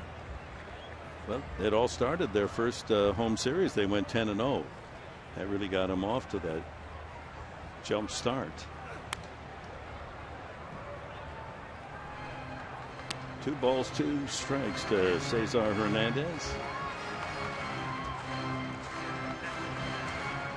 Phillies, with a couple of wins here against the Padres, have now moved up into a tie with Miami, last place in the East.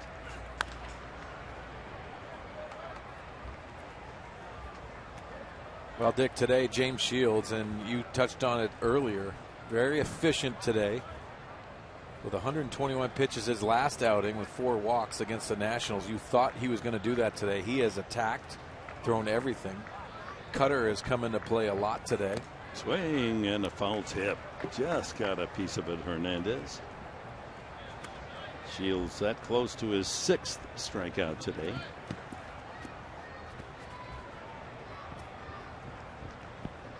See the ball strike ratio very good today.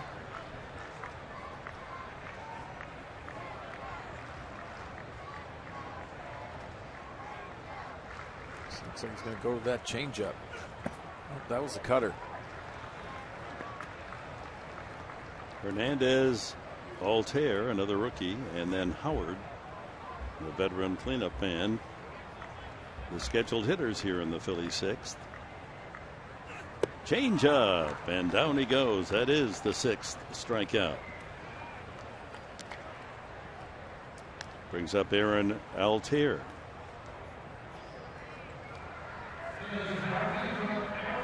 You know, there's a warning that I want to pass along to you, Mark Sweeney. Yep. If you eat that pink cotton candy, it can turn your hair pink. Yeah. It's really a thing. And your bald head might turn pink. Well, I know you know this. I'm not a hair guy, but man, that is some kind of nice right there. Blue and red. Enjoying some cotton candy at the ballpark. The 2 brothers, obviously, they're dressed to cheer for the Phillies, blue and red colors. I might try that. About the same time I get my first tattoo. I want to see that. Well, it depends on where I get it. What are you going to get? A little ice cream on the shoulder? Yeah. What would you go with? I would. Listen, I'll go Acapulco cliff diving before I get a tattoo. Oh, yeah. I could see it right now. Just maybe on your ankle. No. Maybe on your shoulder. No. Right here. That'd be perfect. Yeah, maybe a heart with mom in it.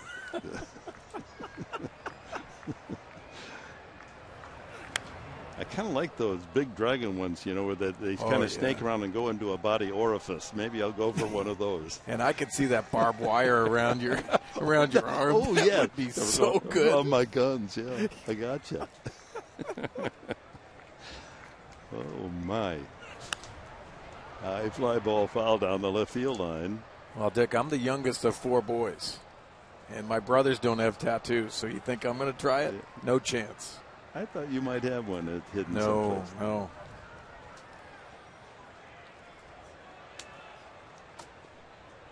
Yeah, I was really upset when my son Ted came home from China.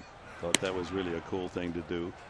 One of his tattoos was a 9. He said, but Dad, Ted Williams, number 9, and I'm Ted. And I thought I did it for you. I said, yeah, sure. That's real. Boy, that makes me happy. You did it for me. He had great intentions. Swing and a miss, and Altair goes down. Strikeout number 7 for James Shields. That takes us to our Arco top tier profile, featuring Ryan Howard, who steps to the plate, the veteran first baseman. Second all-time to Mike Schmidt in Philadelphia history with 355 home runs. Well, one of the great guys in baseball, and the numbers speak for themselves. A great career here in Philadelphia. He touched on it in this series, slowed by an Achilles injury that really derailed his career for a little bit. Now he's trying to get back on track. Denied a hit when he lined into the shift. Look how far out in right field Spanshenberg is. Now that is a shallow right field, and that's exactly where Howard hit a line drive the last time. Spanshenberg in short right. I'll give the Matt Kemp in right field to be able to shift over into that gap just a little bit more. And there's a line drive to Alonso. So Howard hitting in tough luck today. Another line out. And a 1-2-3 inning for James Shields.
Well, you look at the situation. Altair steals second base. The ball ricochets off him into left field, and he gets wound up by the third base coach. And a nice play in the back end by Derek Norris. A throw by Justin Upton, nabbing Altair at home plate for a big out.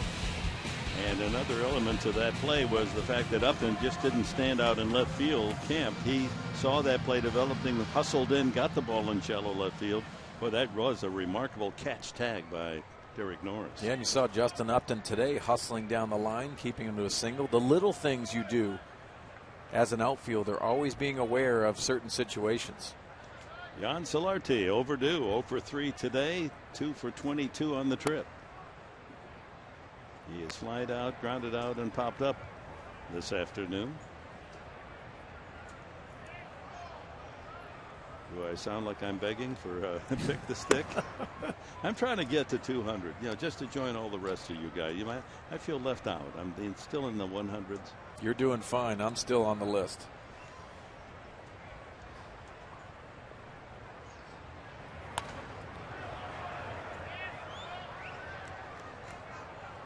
Well, Matt Kemp has produced some runs for Mud Grant. He now has 260 points, and then Justin Upton, of course, Chris Budden had first pick, took Upton, and she gets a home run, so she now has an 8-point lead over Mud.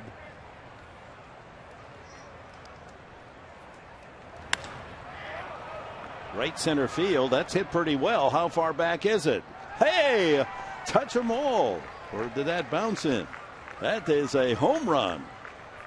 Well, timing. 6-point circle of the bases for Jan Solarte. Thank you. You get me over the 200 mark. And Solarte with his 11th home run makes it a 5-1 game. Boy, that ball really carried. Well, this had to feel good for Jan Hervis Solarte, and his teammates know it. Matt Kemp loves having fun with Jan Hervis Solarte. That to deep right center, right at the edge of the auxiliary scoreboard. Number 11 for Solarte.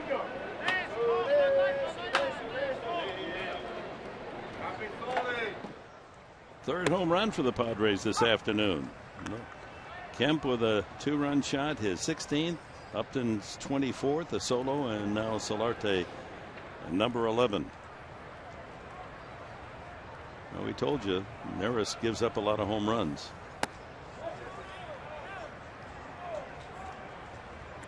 That's now his 6th home run allowed in just 27 innings. Hey, see, Yangervis Solarte, much better job of getting that barrel on top of the baseball and backspins this one in the right center gap. That had to feel real good. Always the aggressive hitter, and at times you'll run into some slumps. That's how you get out of it. Eric Norris. Swing and a miss, strike 3. Norris with a single in 3 trips and a walk now. So 1 away here in the 7th. So our pick the stick game, we're having a lot of fun with it. So finally I'm in the 200s. You gotta love it. And putting some, my goodness, am I ahead of you, Sweeney? Yes, That's you impossible. Are. That's impossible. That really tells you the type of year that I have. Yeah, maybe I will get a tattoo. And they call us an analyst. You gotta love that. Congratulations, Hall of Famer. Yeah, thanks a lot. Boy, this was a struggle. Whew. I've worked hard. Huh. Chris Button still with an 8-point lead over Mark Grant. Well, I hope you folks at home understand we're having a good time with this. And we probably wouldn't care at all except our boss Jeff Bile. He has a big bullwhip, and if we don't take this seriously, you hear that snap. Foul tip by Kemp on the split finger, 1-2.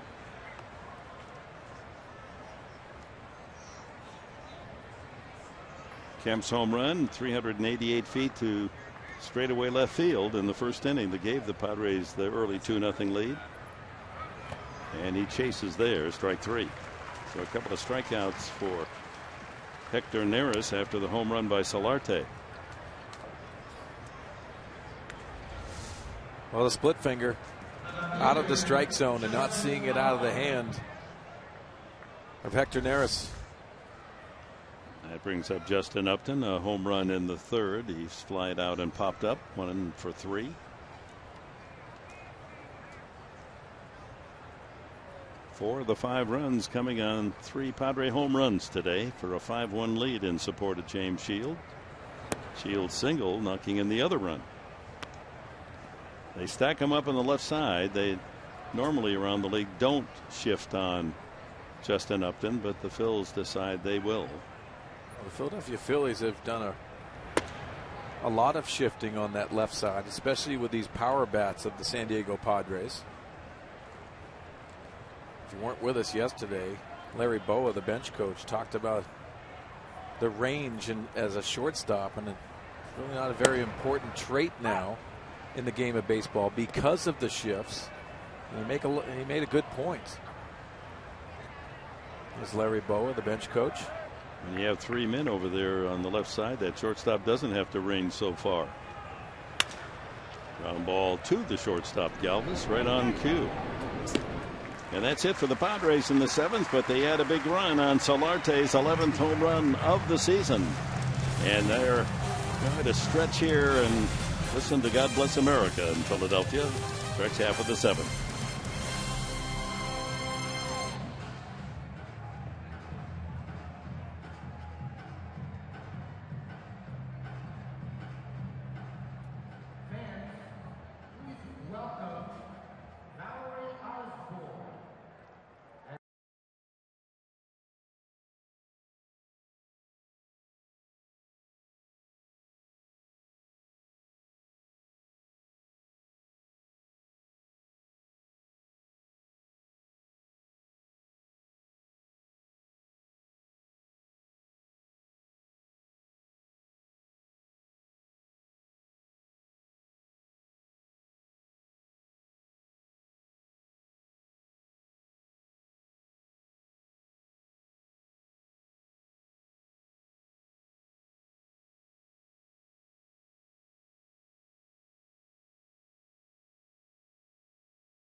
AA honors all of our service members at home and abroad. Independence Hall, where it all began. Famous founders of this country. Well, let's sit back and hear the Philadelphia version of Take Me Out.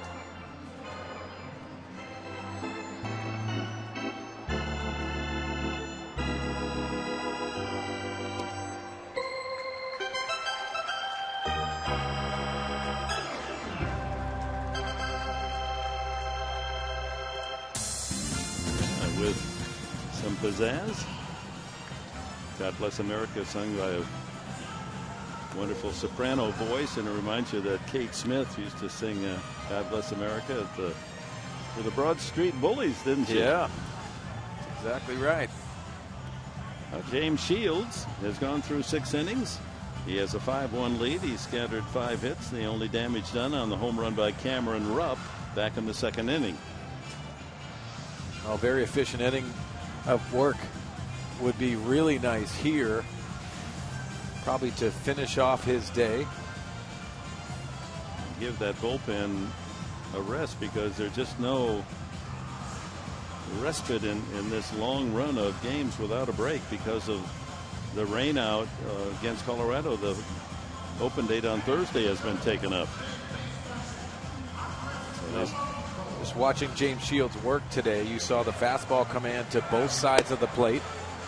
Nice throw by Derek Norris, his battery mate, that got him out of the first. And the two-seamer, the run on the fastball, and the changeup came into play. Also, the cutter was one of those weapons of choice. And again, throwing the curveball and the strikeouts. Nice outing by James Shields, and hopefully he can finish it off here. With 7 strikeouts today, he has 183 on the season. Blanco leads it off. Fastball on the outside corner. Ashe and then Rupp to follow in the Philly 7th inning.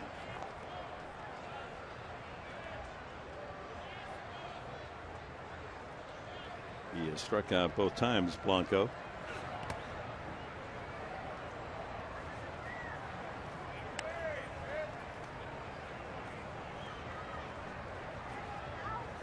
So back home tomorrow night, the first of 3 with Texas. Then the Dodgers in for 4 next weekend, Thursday, Friday, Saturday, Sunday. And then Colorado for 4. Monday, Tuesday, Wednesday, Thursday after the Dodger series. Hope you'll make your ticket plans and visit Petco often. Ground ball up the middle and up by the dive of Spangenberg. And Blanco has his first hit today.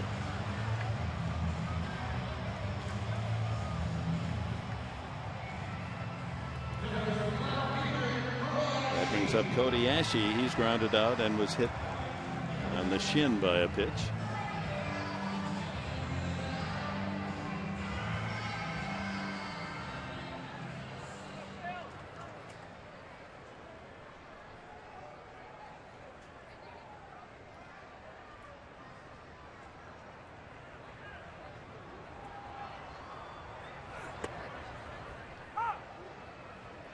The Dodgers, winning 5 in a row, have now opened a 3.5 game lead over San Francisco. Giants host St. Louis later. Dodgers are at home against the Cubs. And Arizona hosting Oakland tonight or later this afternoon. Well, the schedule for the San Francisco Giants has not been good, both on the road and home. A lot of above 500 teams that they've had to fight. He whistles that one foul. That's going to be an interesting race going forward with the Dodgers and San Francisco. Arizona is going to make it interesting, and division games, and there's so many of them leading into September. Yeah, Padres have a chance to put some hurt on their rivals from LA. 4 games starting next Thursday night. 2 strikes the count on Ashe. The attendance today, 22,624.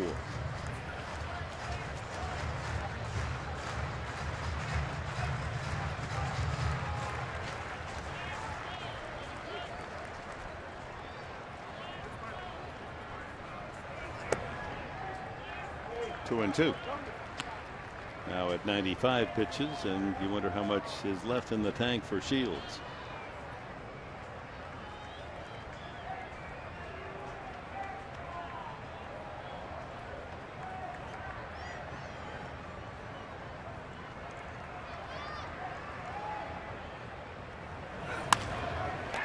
Alonso to second for one. Back to first base. A double play. 3-6-3.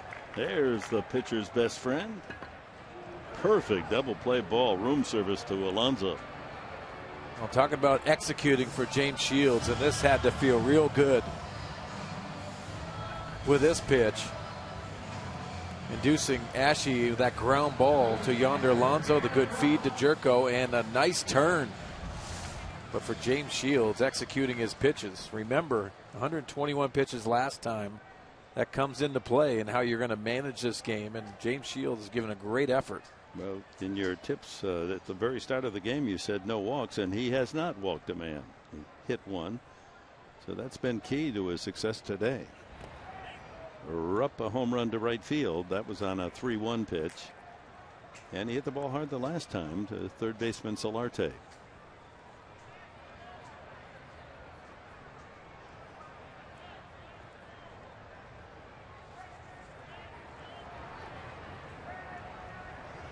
Up just under 200 at bats so far this year.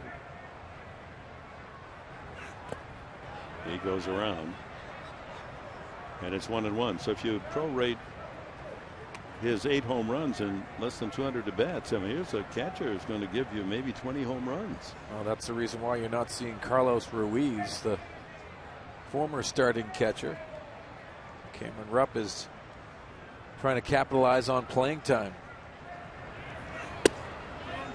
Inside, 2-1.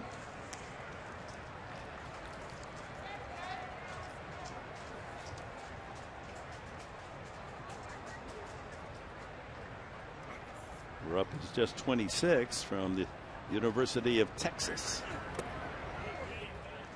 And 3-1 now, the count. That double play playing big for Shields and the Padres here in the 7th. Sean Kelly is ready in the Padres bullpen. 100 pitches for James Shields.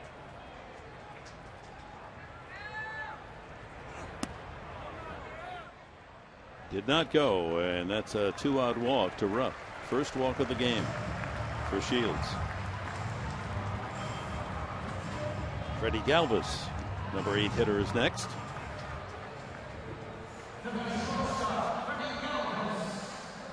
Galvis has fly deep to right and sent one on the air to left fielder Upton the last time.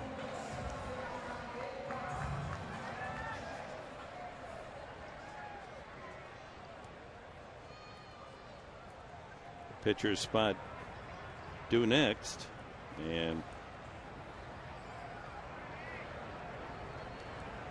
looks like we're going to have a pinch hitter. Dominic Brown is in the on deck circle.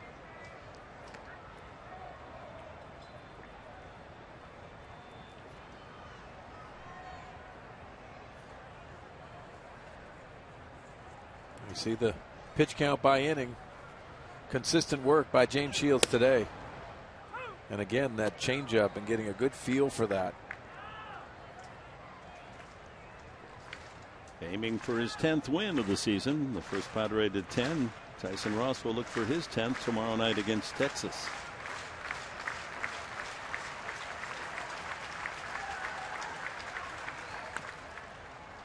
I'm guessing tomorrow night that with the right-hander on the mound, Will Venable will be in the lineup for the Rangers. I bet the Padre fans give him a nice salute when he's introduced. Nice career in a Padre uniform and impending free agent. Trying to help the Texas Rangers in their playoff run. Curveball hangs outside. If the season were to end today, the Rangers and Yankees would be the wild card teams.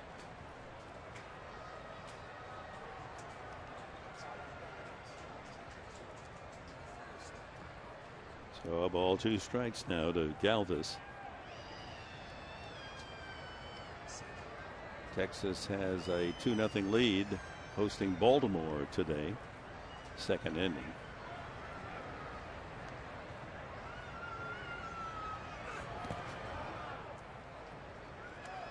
Two and two.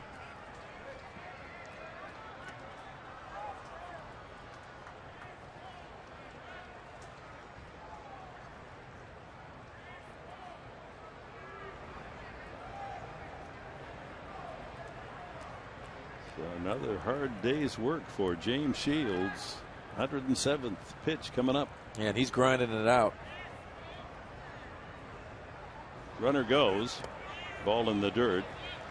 Defensive indifference. Alonso playing behind Cameron Rupp. So full count. This could be the last man for James Shields.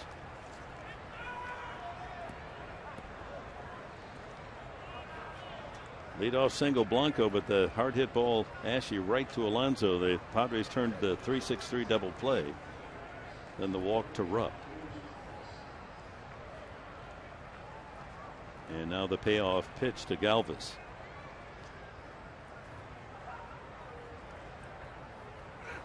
Got him swinging. That's the way to finish your work. 8 strikeouts for James Shields, an RBI single, and he leaves with a 5-1 lead.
James Shields all smiles as he came into the dugout. Job well done. 7 innings, 1 run, 6 hits, walked 1, hit 1, struck out 8.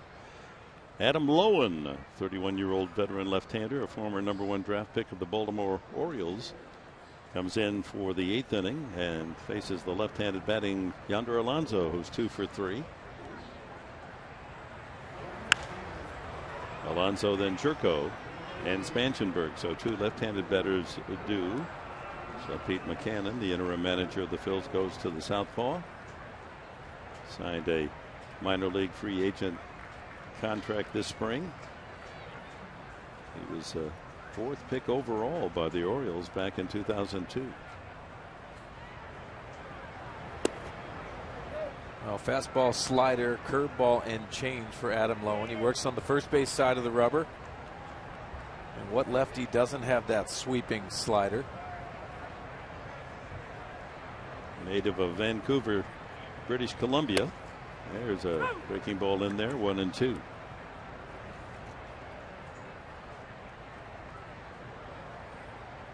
Three years with the Orioles. He was 8-8, but an ERA at 5.38. There he is on the first base side of the rubber. That'll make it a little more difficult for left on left.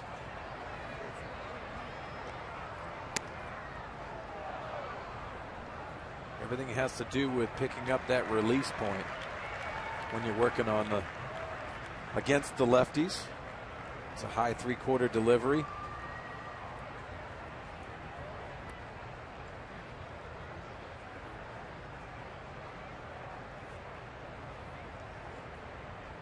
He's going to the slider again.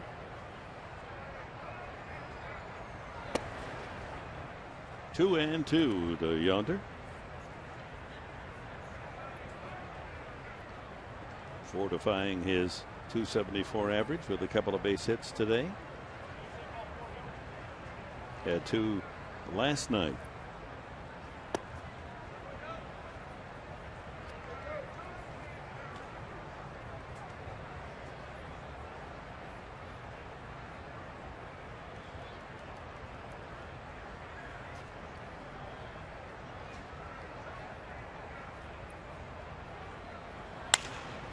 Broken bat, but it's going to fall for a hit.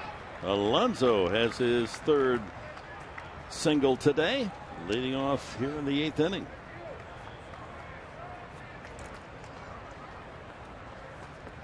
That had a funny sound. We got to cover the outside part of the plate. He hits this off the end of the bat, shatters the bat as you could hear it. That dumps in nicely into right field in front of Altair. Brings up Jerko, who singled his last time.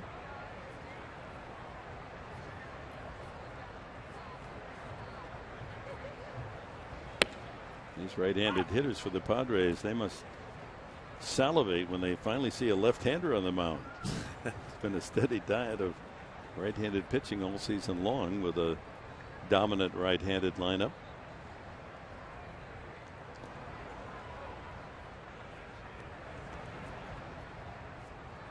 Padres now with a 5-10 program going. 5 runs and 10 hits. 5 and dime.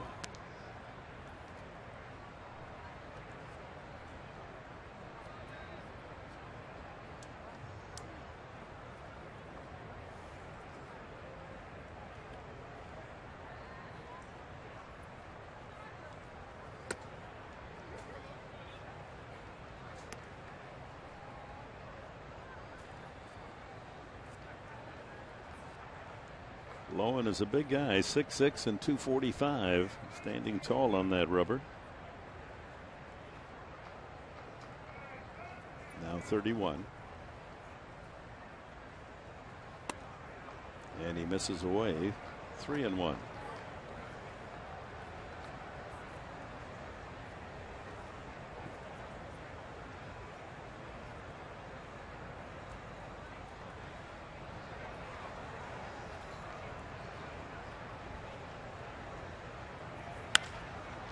Drive, base hit, center field. Alonso moves up 90 feet. Back-to-back base hits greet Mark Lowen, and that'll bring up Corey Spangenberg.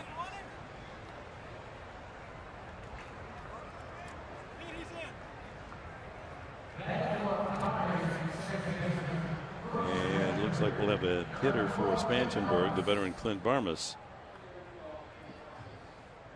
As Pat Murphy sends up the right-handed hitter against the lefty Lowen.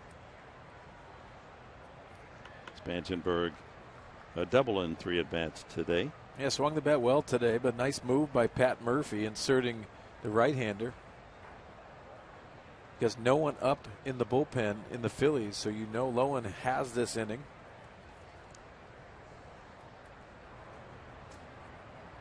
It's been a rugged road trip for everyone, and a lot of that falls on the manager's shoulders, so a victory to savor today to take home. as we make the cross-country flight on a United charter.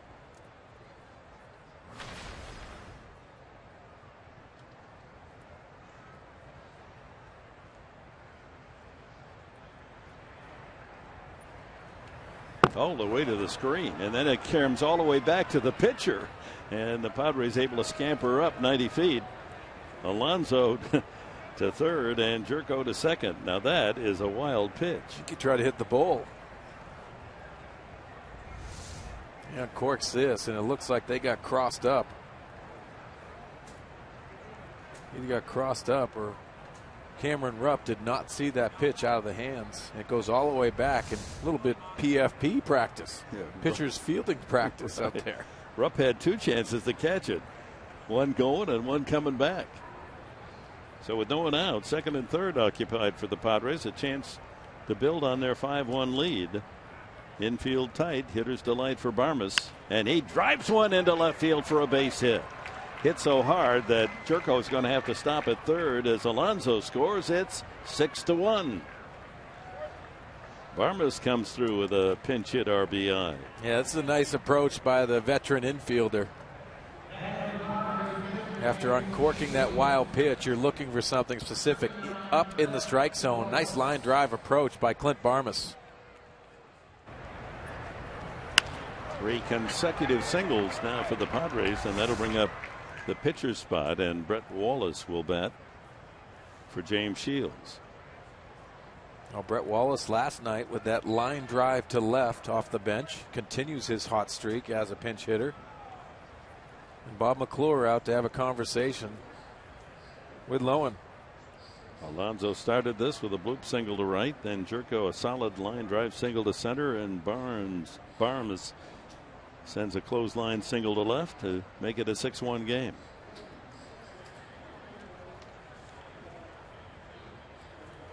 Wallace is a pinch hitter this year. Has 10 hits off the bench, 10 and 30 at bats. .333 average. A couple of home runs overall in 40 games, hitting .319. Yeah, nice weapon for Pat Murphy off the bench.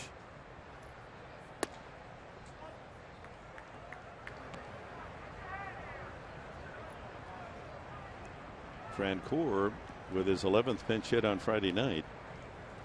And then Guerrero of the Dodgers. And then Wallace, the top RBI producers with pinch hits. 1-1.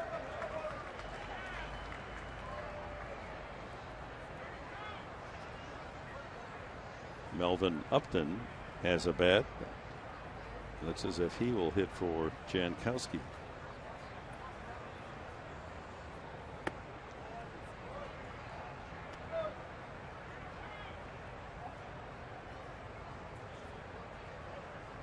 That'll leave Amarista and Austin Hedges on the bench. You don't want to use your catcher as a pinch hitter unless desperate. Can't afford with 2 catchers on the roster to put him in there. If you have an injury, then what do you do? Yeah, it'll be interesting if they add another catcher in September for the San Diego Padres to use Austin Hedges in situations like this. Wouldn't you Trying think? to get him some playing time, and they could have possibly used Norris at first base. Also Hedges catching, but also have a backup. Tim Fedorovich would be a logical suggestion. Yeah, typically you'll have 3 catchers in September for a lot of reasons. The fan gets that ball, and an Orioles fan gets a hug. That played well in August. They need a little love. Good layoff, and the count is full. You've seen Brett Wallace continue to stay in the strike zone, the aggressive approach, and he looks like he's locked in, even if it's a left-hander. A run home here in the 8th to give the Padres a 6-1 lead. First and third, no one out. And a ground ball eats up Howard. He can't field it cleanly. In comes Jerko, and it's 7-1. Too hot to handle. One would think that's an infield hit for Brett Wallace. fielded cleanly. A chance for a double play, hit so hard. And it is indeed scored a hit. That's 4 straight singles. Yeah, that's a bullet. It does eat Ryan Howard up, but credit Brett Wallace for continuing to get into those hitting counts and staying in the strike zone and being ready. His preparation is carried over into games and doing his job at a high level. His 8th RBI as a pinch hitter. Still no one out. 4 consecutive singles. And here's Melvin Upton. So 3 straight pinch hitters used by Pat Murphy, and Barmes and Wallace have come through with RBI singles.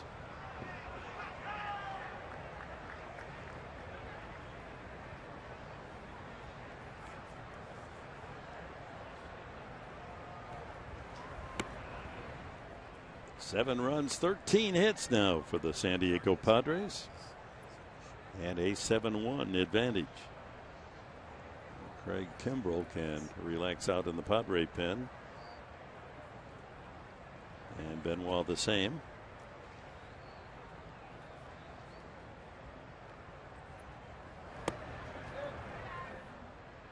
One ball and 2 strikes. Well, Adam Lowen has been all over the strike zone, in and out. And you can see he has the stuff, but the command he definitely lacks.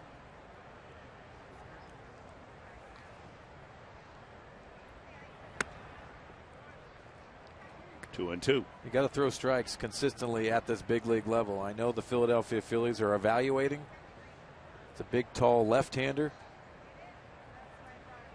But if you don't throw strikes consistently, it's going to be hard to give him the ball.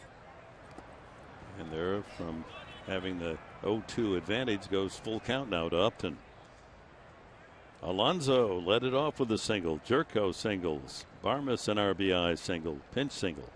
And Brett Wallace an RBI pinch single. And a 7-1 San Diego lead. Solarte, a homered left-handed, is on deck.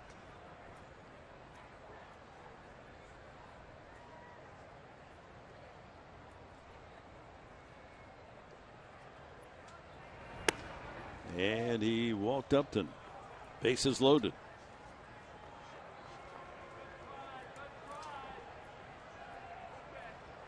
Barmes to third. Wallace up to second, and Upton joins the party. Pete McCannon coming out to talk with plate umpire Baker as he's going to do a double switch.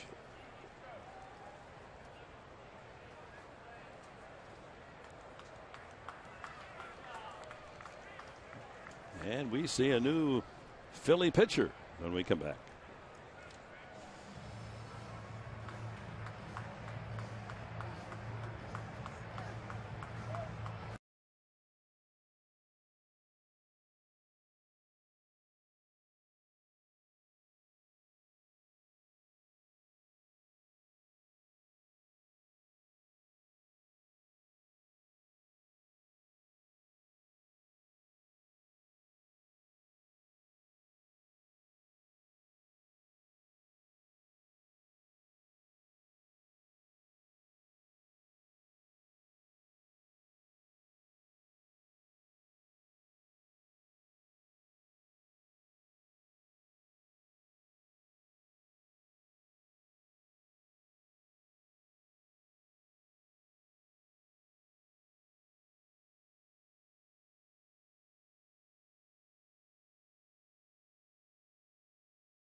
series for a couple of the players who have family close by, including Corey Spangenberg, who's from Clark Summit, Pennsylvania, just 2 hours away. He's had a lot of family and friends here, including his second-grade teacher who came out yesterday.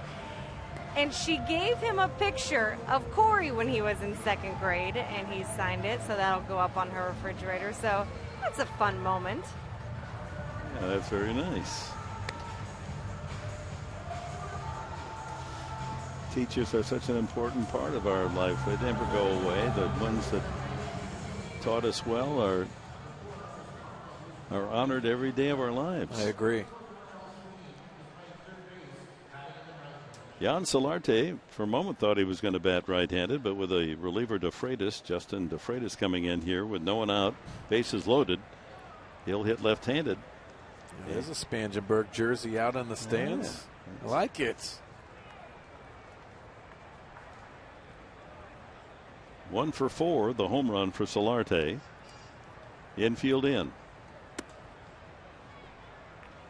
First pitch at 90 miles an hour. Another of the new names in that pitching staff for the Phillies, although he's worked 55 games, DeFreitas.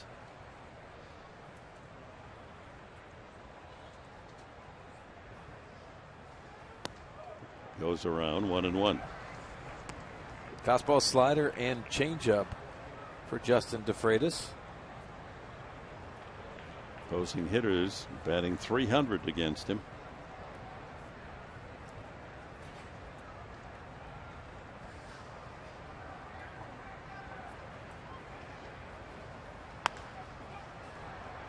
Fly ball to shallow right. Altair makes the catch. And no movement at all by the Padres as the 3 runners hold. 1 away.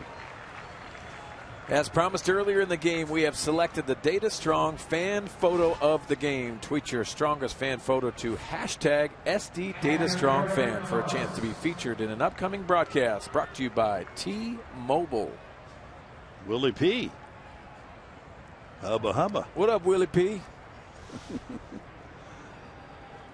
Derek Norris, a single and a walk. He's 1 for 3 today. Bases loaded, 1 out.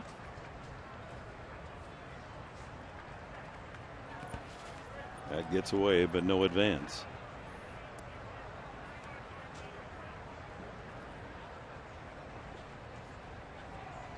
So today we're seeing the Phillies team that buried themselves in last place in the East after they won 5 straight from the Padres. Yeah, you're going to get some inconsistencies, especially with younger players in the game trying to add their mark. It's the Phillies team that's in transition mode.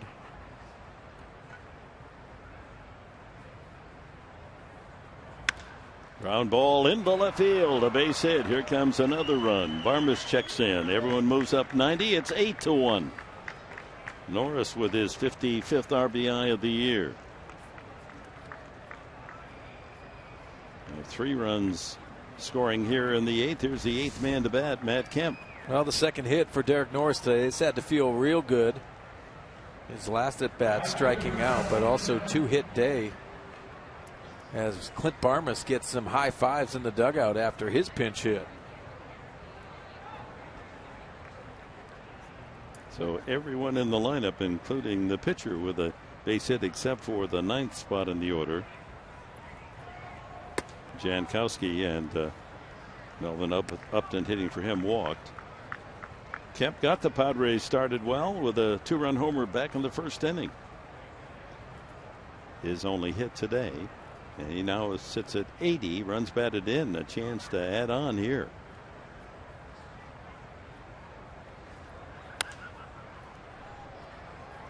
Oh, 0-2. Justin Upton on deck. That slider just sat there for Matt Kemp. Those are the pitches you get out of the batter's box. You say, I want that back. Padres with 2 in the first. Solo home run Upton in the 3rd. Single runs in the 8th. I've checked that the 6th and 7th, and now 3 here in the 8th inning. Bases loaded, 1 out.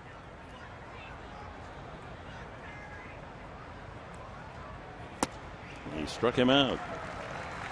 2 away. And now the Padres have officially hit around as Justin Upton, the 9th man to bat, comes up. A home run, 1 for 4.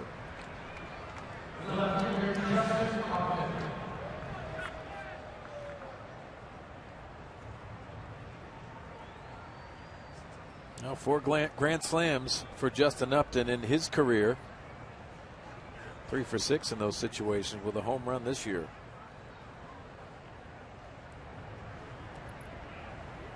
Chris Budden now on the edge of her seat. Pick the stick leader already with 1 home run. There's a lot of points on the table here with the bases loaded and Upton up and Despaigne for the 2nd time getting loose. Now that it's a 7-run lead.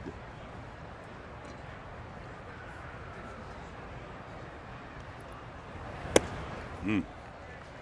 1-1.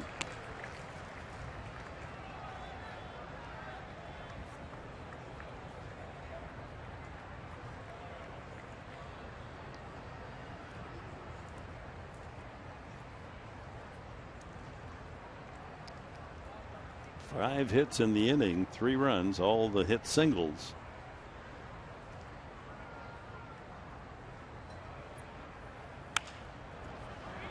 Right field shallow. In comes Altair, makes a nice catch, and the inning comes to an end.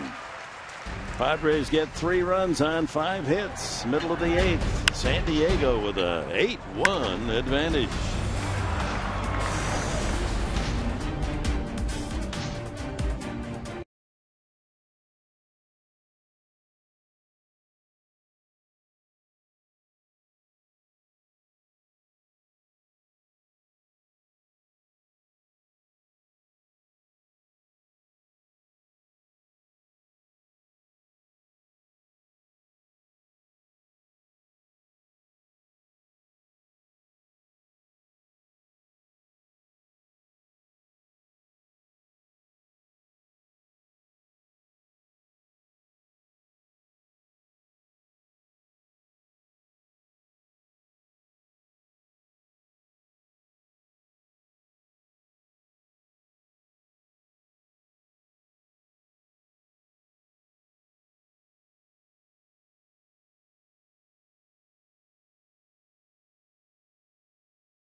Jack in the Box.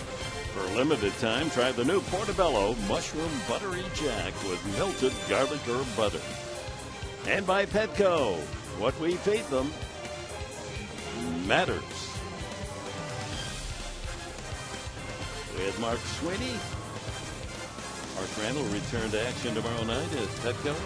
Chris Button, Dick Henberg, we're pleased you've joined us. Happier days here on this Sunday run day, fun day for the Padres, an 8-1 lead.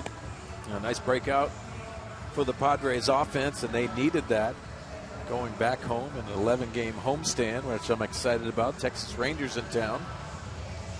There are the changes for the Padres here in the last of the 8th inning. Melvin Upton moves into center field. Barman stays at short with Jerko shifting to second base. Despaigne, the pitcher, and we also have a change behind the plate. Austin Hedges will catch here in the 8th and 9th innings. Despaigne, they're hoping he can get back on track. He's had some rough outings of late.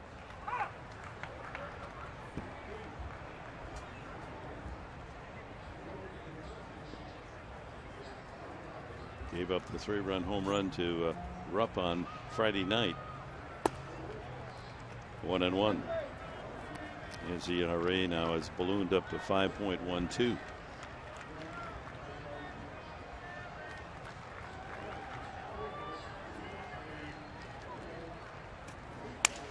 Broken bat foul.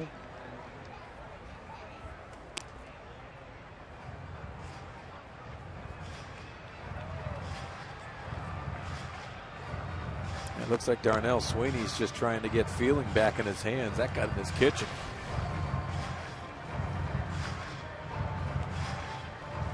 Sweeney with a 2-run home run last night, a key blow in the 4-3 Philadelphia win.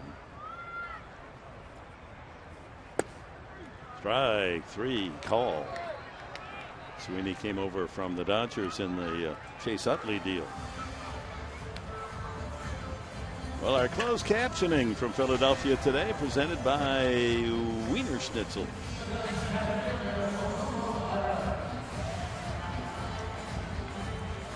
Well, for Despaigne, we always talk about, even when he was a starter, be aggressive with that fastball. It is a plus fastball with velocity, and he can locate it. Sometimes he falls into that trap and falls in love with his secondary stuff.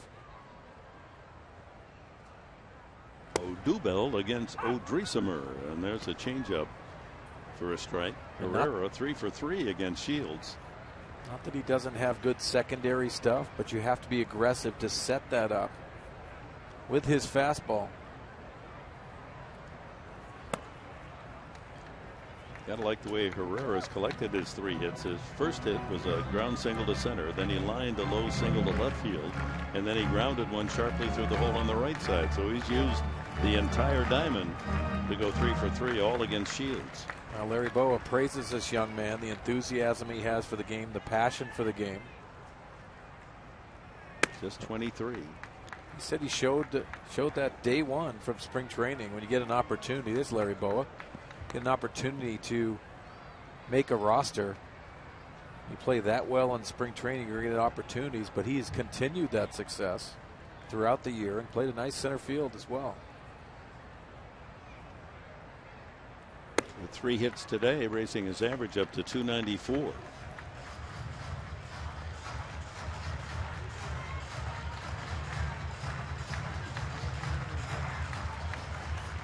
Cesar Hernandez on deck.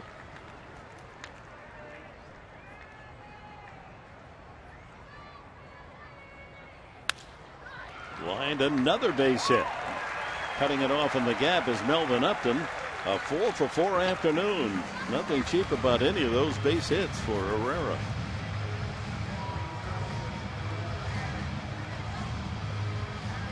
Well, professional hitting for the young man. You see this down and away fastball. It's a good pitch by Despaigne, but a better swing by Herrera. You're having a hot day. You've got to continue to get your hits, and nice day in the big leagues for the young man. 7 total hits for Philadelphia, 4 of them by Odubel Herrera. There's a high drive to right field. That's deep and off the wall. Herrera racing around third. On to third with a triple as Hernandez hits 8-2.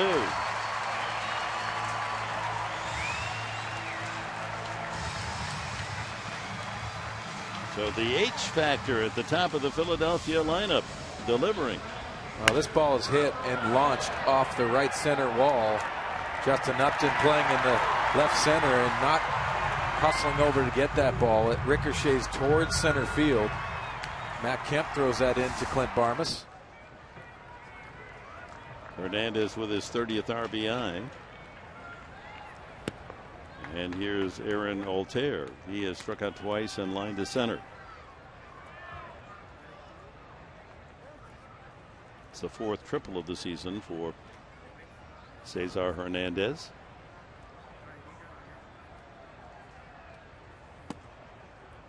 And Despaigne giving up runs again. It's disturbing. Line shot by Herrera and a bullet by Hernandez for a triple.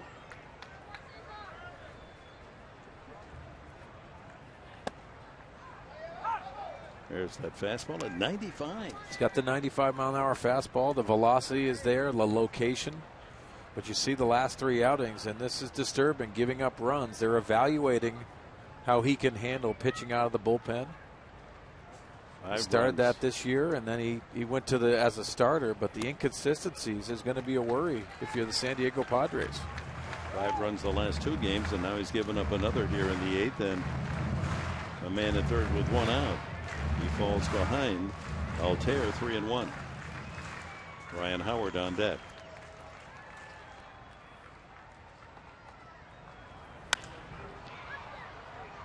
That's flared foul down the right field side. It's 3-2. Howard has lined out the last 2 times.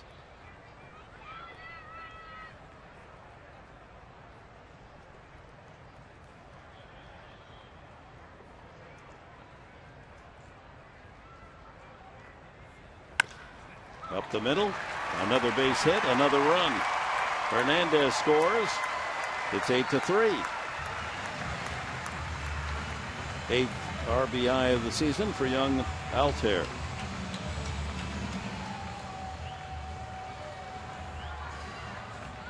Thank goodness for the Padres' run parade earlier, including the 3 runs top half of the inning. Phillies have gotten 2 of them back. This is the disturbing thing, and Darren Balsley on the phone to the bullpen. See Willie Blair pointing it out. Kevin Quackenbush, he's getting set to get loose in the bullpen. Padres hoping with that big lead that Despaigne could get the final 6 outs and give that bullpen a rest. There's another game tomorrow night. Quackenbush has had a lot of work of late. Pitched an inning last night.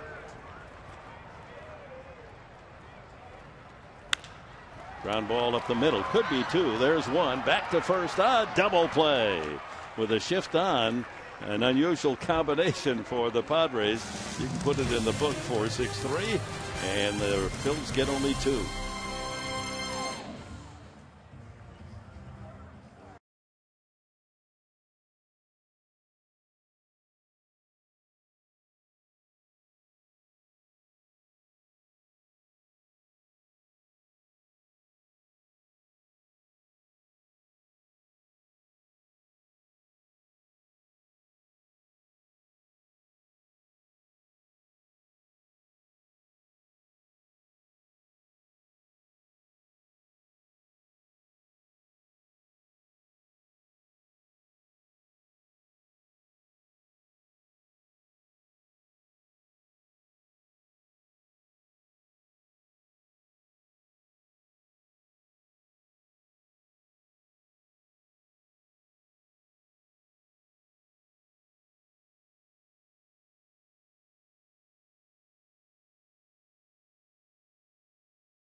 Play of the game. Strike him out, throw him out.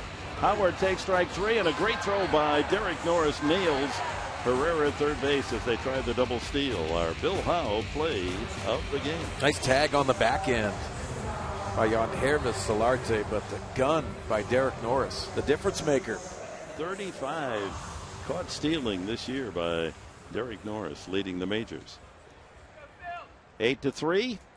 Padres will start as they did the last inning with Yonder Alonso. He kicked off a 3-run inning with his 3rd hit of the game.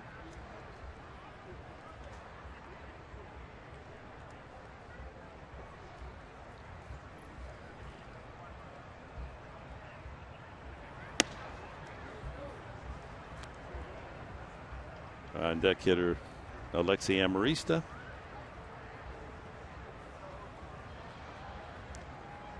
Pat Murphy giving a his entire bench a chance to play today. 2-0 as DeFreitas is in his second inning of pitching. He restored order after the Padres cuffed Adam Lowen around for 4 hits and a walk without Lowen getting an out.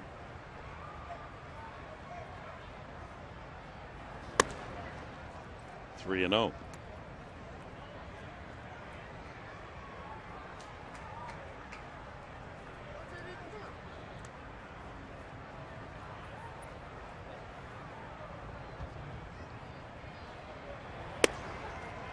That's a strike at 89.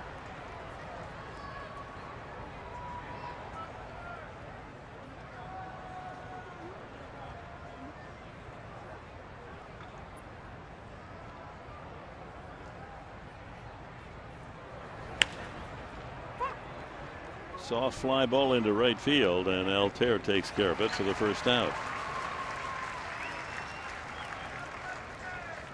And Alexi Amarista will hit in the 7th spot. This copyrighted telecast is presented by the authority of the San Diego Padres and may not be reproduced or retransmitted in any form, and the accounts and descriptions of this game may not be disseminated without the express written consent of the San Diego Padres.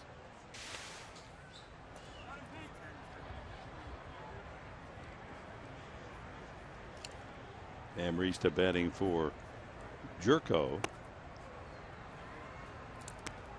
And will stay in the game in the infield.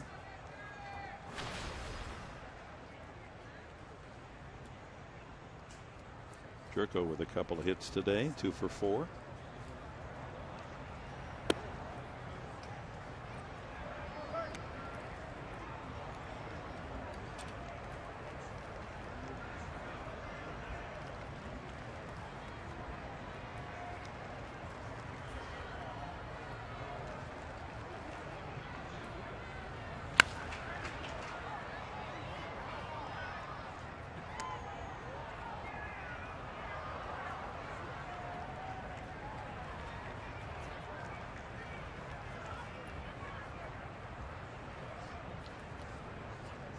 Two and one, the little ninja.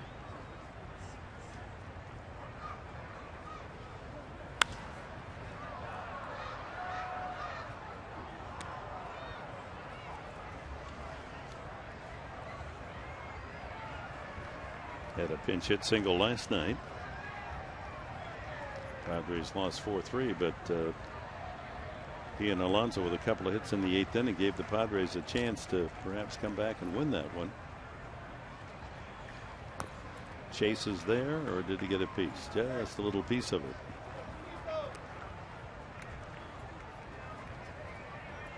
Clint Barmas is on deck.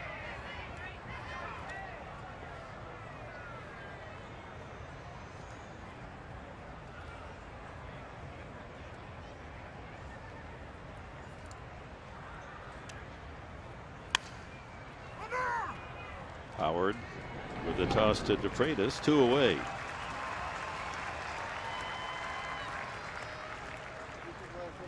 Barmas came into the game last inning, lined a single, RBI single to left field. A good day for Pat Murphy to empty his bench, and the 8-3 lead now. These guys are going to get on a plane and play 11-game homestand, but getting everyone at bat today, especially how the offense has gone. We touched on their struggles before this game. Well, today they broke out. 14 hits on the day so far.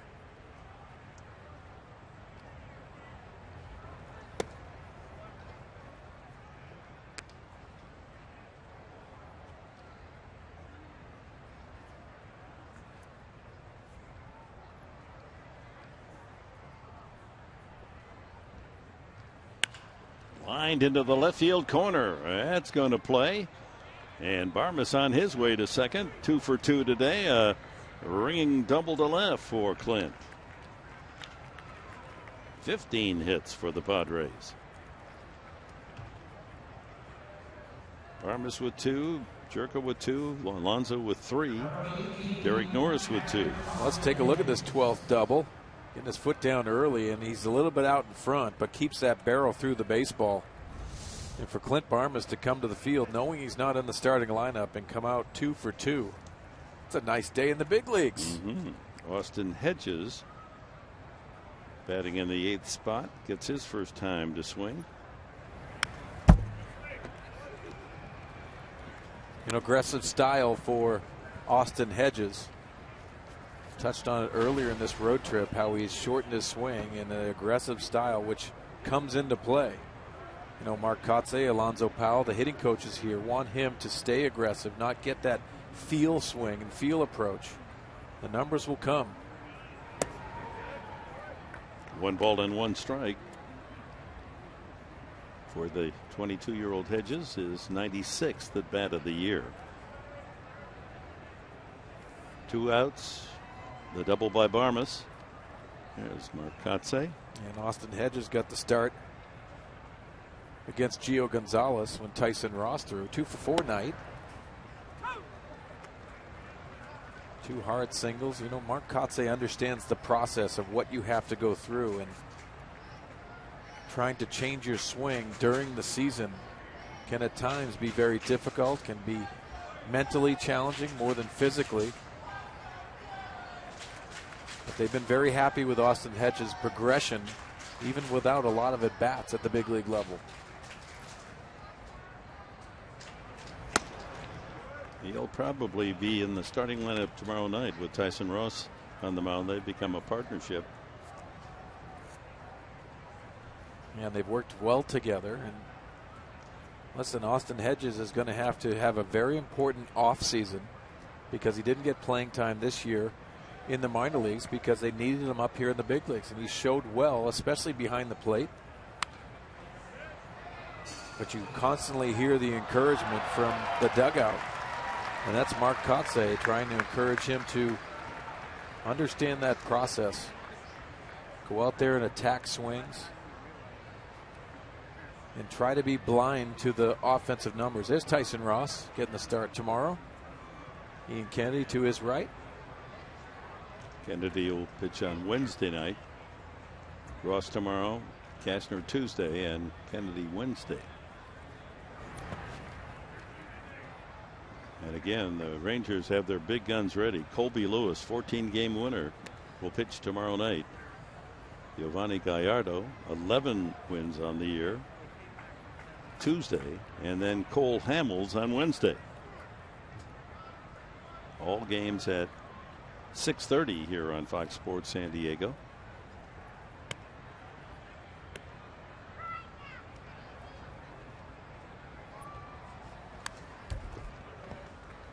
Good cut there. Count remains full. 2 away here in the top of the 9th. The Padres with an 8-3 lead. Melvin Upton would be next.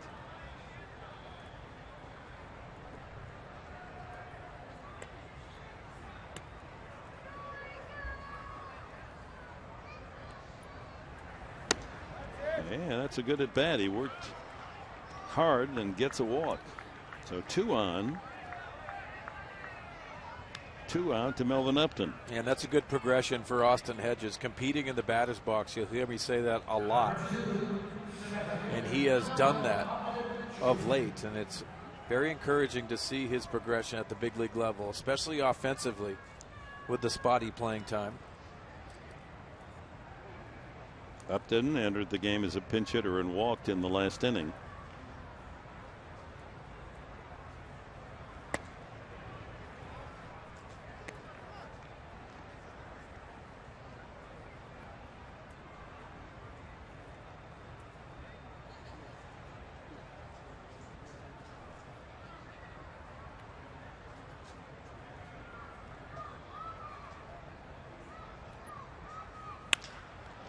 That ball into center field for a base hit, and romping around third is Barmas. He will score. It's 9-3. As Upton delivers an RBI single, the 16th hit of the day. Upton with his 15th run batted in. Oh, this Padre team is just so perplexing. I mean, they just have so much trouble scoring against rookie pitchers the last 3 games. And then they break out in a game like this, and they've done this all year long. Win big and then lose some tough, low-scoring games where it's just hard to buy a hit. Well, we know it's been an inconsistent year for all of the Padres, and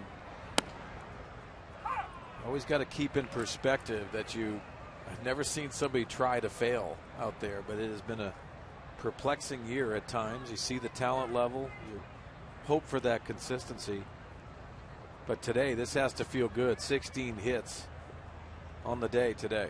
Every spot in the lineup with at least 1 hit. Solarte has 1 for 5. This is his 6th at bat in the game. A home run back in the 7th, his only hit. The only hit in the series for him, as you can see, 1 for 13. 2 strikes the count, 2 on, 2 away here in the 9th.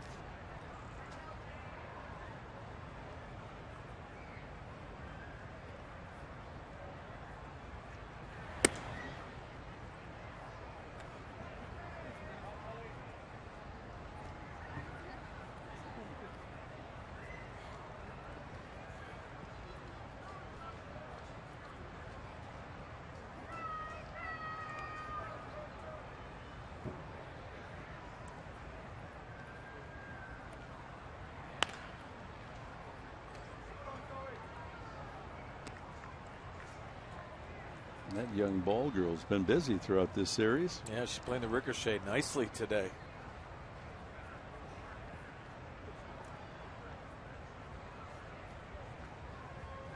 Hopefully she's wearing her SPF down there. It's hot.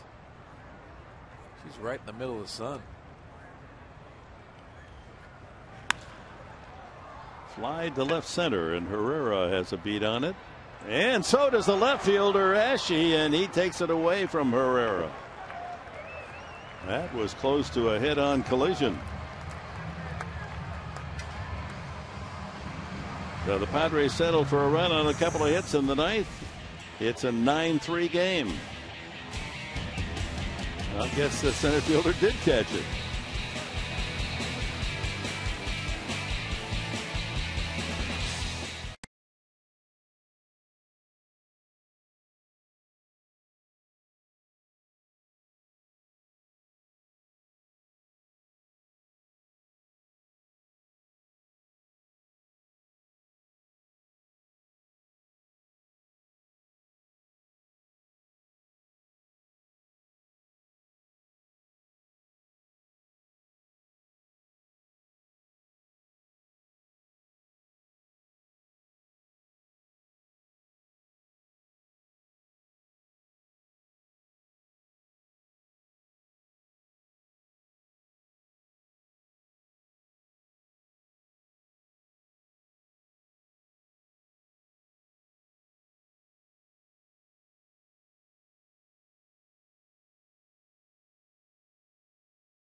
Yeah, the power shortage came to an end today. The Padres put the switch on the on-level electricity with 16 hits, 3 of them home runs, and lead 9-3.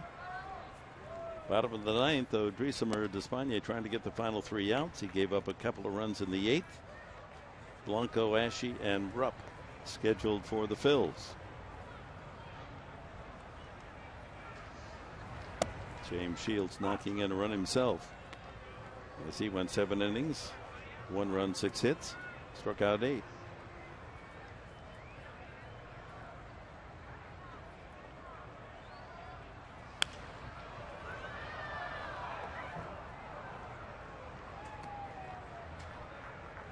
Blanco has struck out twice and grounded a single to center. Ambrista stays in the game at second.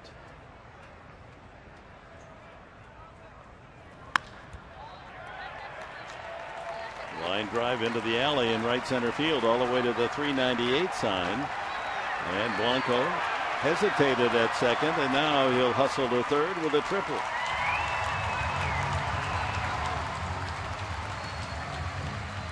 Despagne having trouble again. Well, Dick, let's go back to the day that James Shields had today. As you talked about, 7 innings, only 6 hits allowed today, 8 strikeouts, 108 pitches.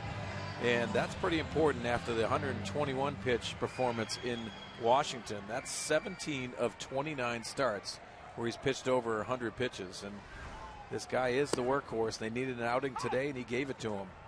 The only run allowed was the home run by Cameron Rupp in the 2nd inning. Cody Ashe grounded into a double play the last time. He's 0 for 2.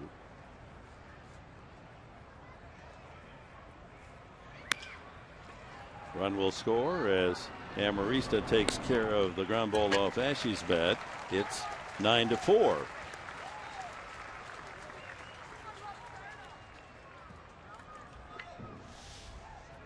Ashe with his 24th run batted in. Looking ahead, tomorrow night the Rangers in town, and they're playing for big money. They're looking for the playoffs. Prince Fielder in the last 12 games, no home runs. Adrian Beltre in August hitting over 300. And Cole Hamels is 2-1 with the Rangers, and we'll see him on Wednesday night. Yeah, first-year manager Jeff Bannister has done a nice job with their roster. Had some adversity with a lot of injuries, but they are a very talented club. They're playing solid baseball. And acquired Cole Hamels at the trade deadline, which a lot of people said is for next year. Well, they've played fairly well. Cameron Rupp, 1-1 the count on him. Homered his first time up. Hard ground ball out to third and a walk for the former Texas Longhorn. You think about them going after Cole Hamels and staying in that wild card hunt. A lot of people saw the Minnesota Twins, who had a great first half, slip back just a little bit and not believe in them. They continue to play well under Paul Molitor. Los Angeles Angels have struggled. They're still in the wild card picture. Well, there's a lot of opportunities in the American League, and it's going to be a great race coming down in September. 1-2 to Rupp. The Texas Rangers still continue to go after that wild card, but also the Houston Astros. I think a lot of people are the big surprise team of the Major League Baseball. A.J. Hinch, again, doing a nice job managing that club, and a lot of star powers. Carlos Correa, the shortstop. This is a special player in the game of baseball, but Houston Astros have had a really nice year.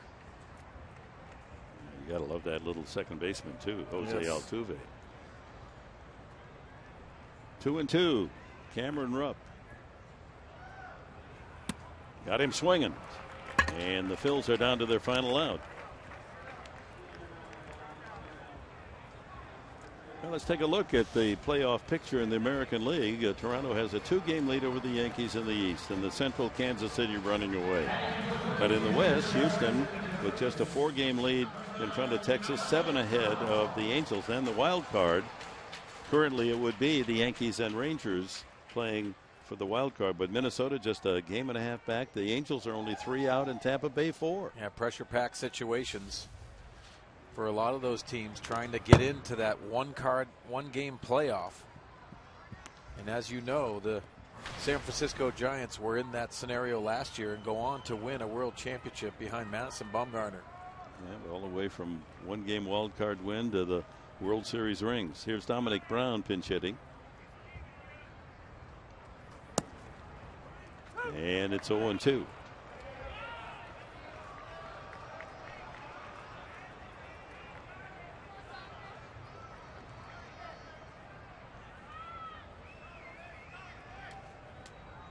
9-4 Padres.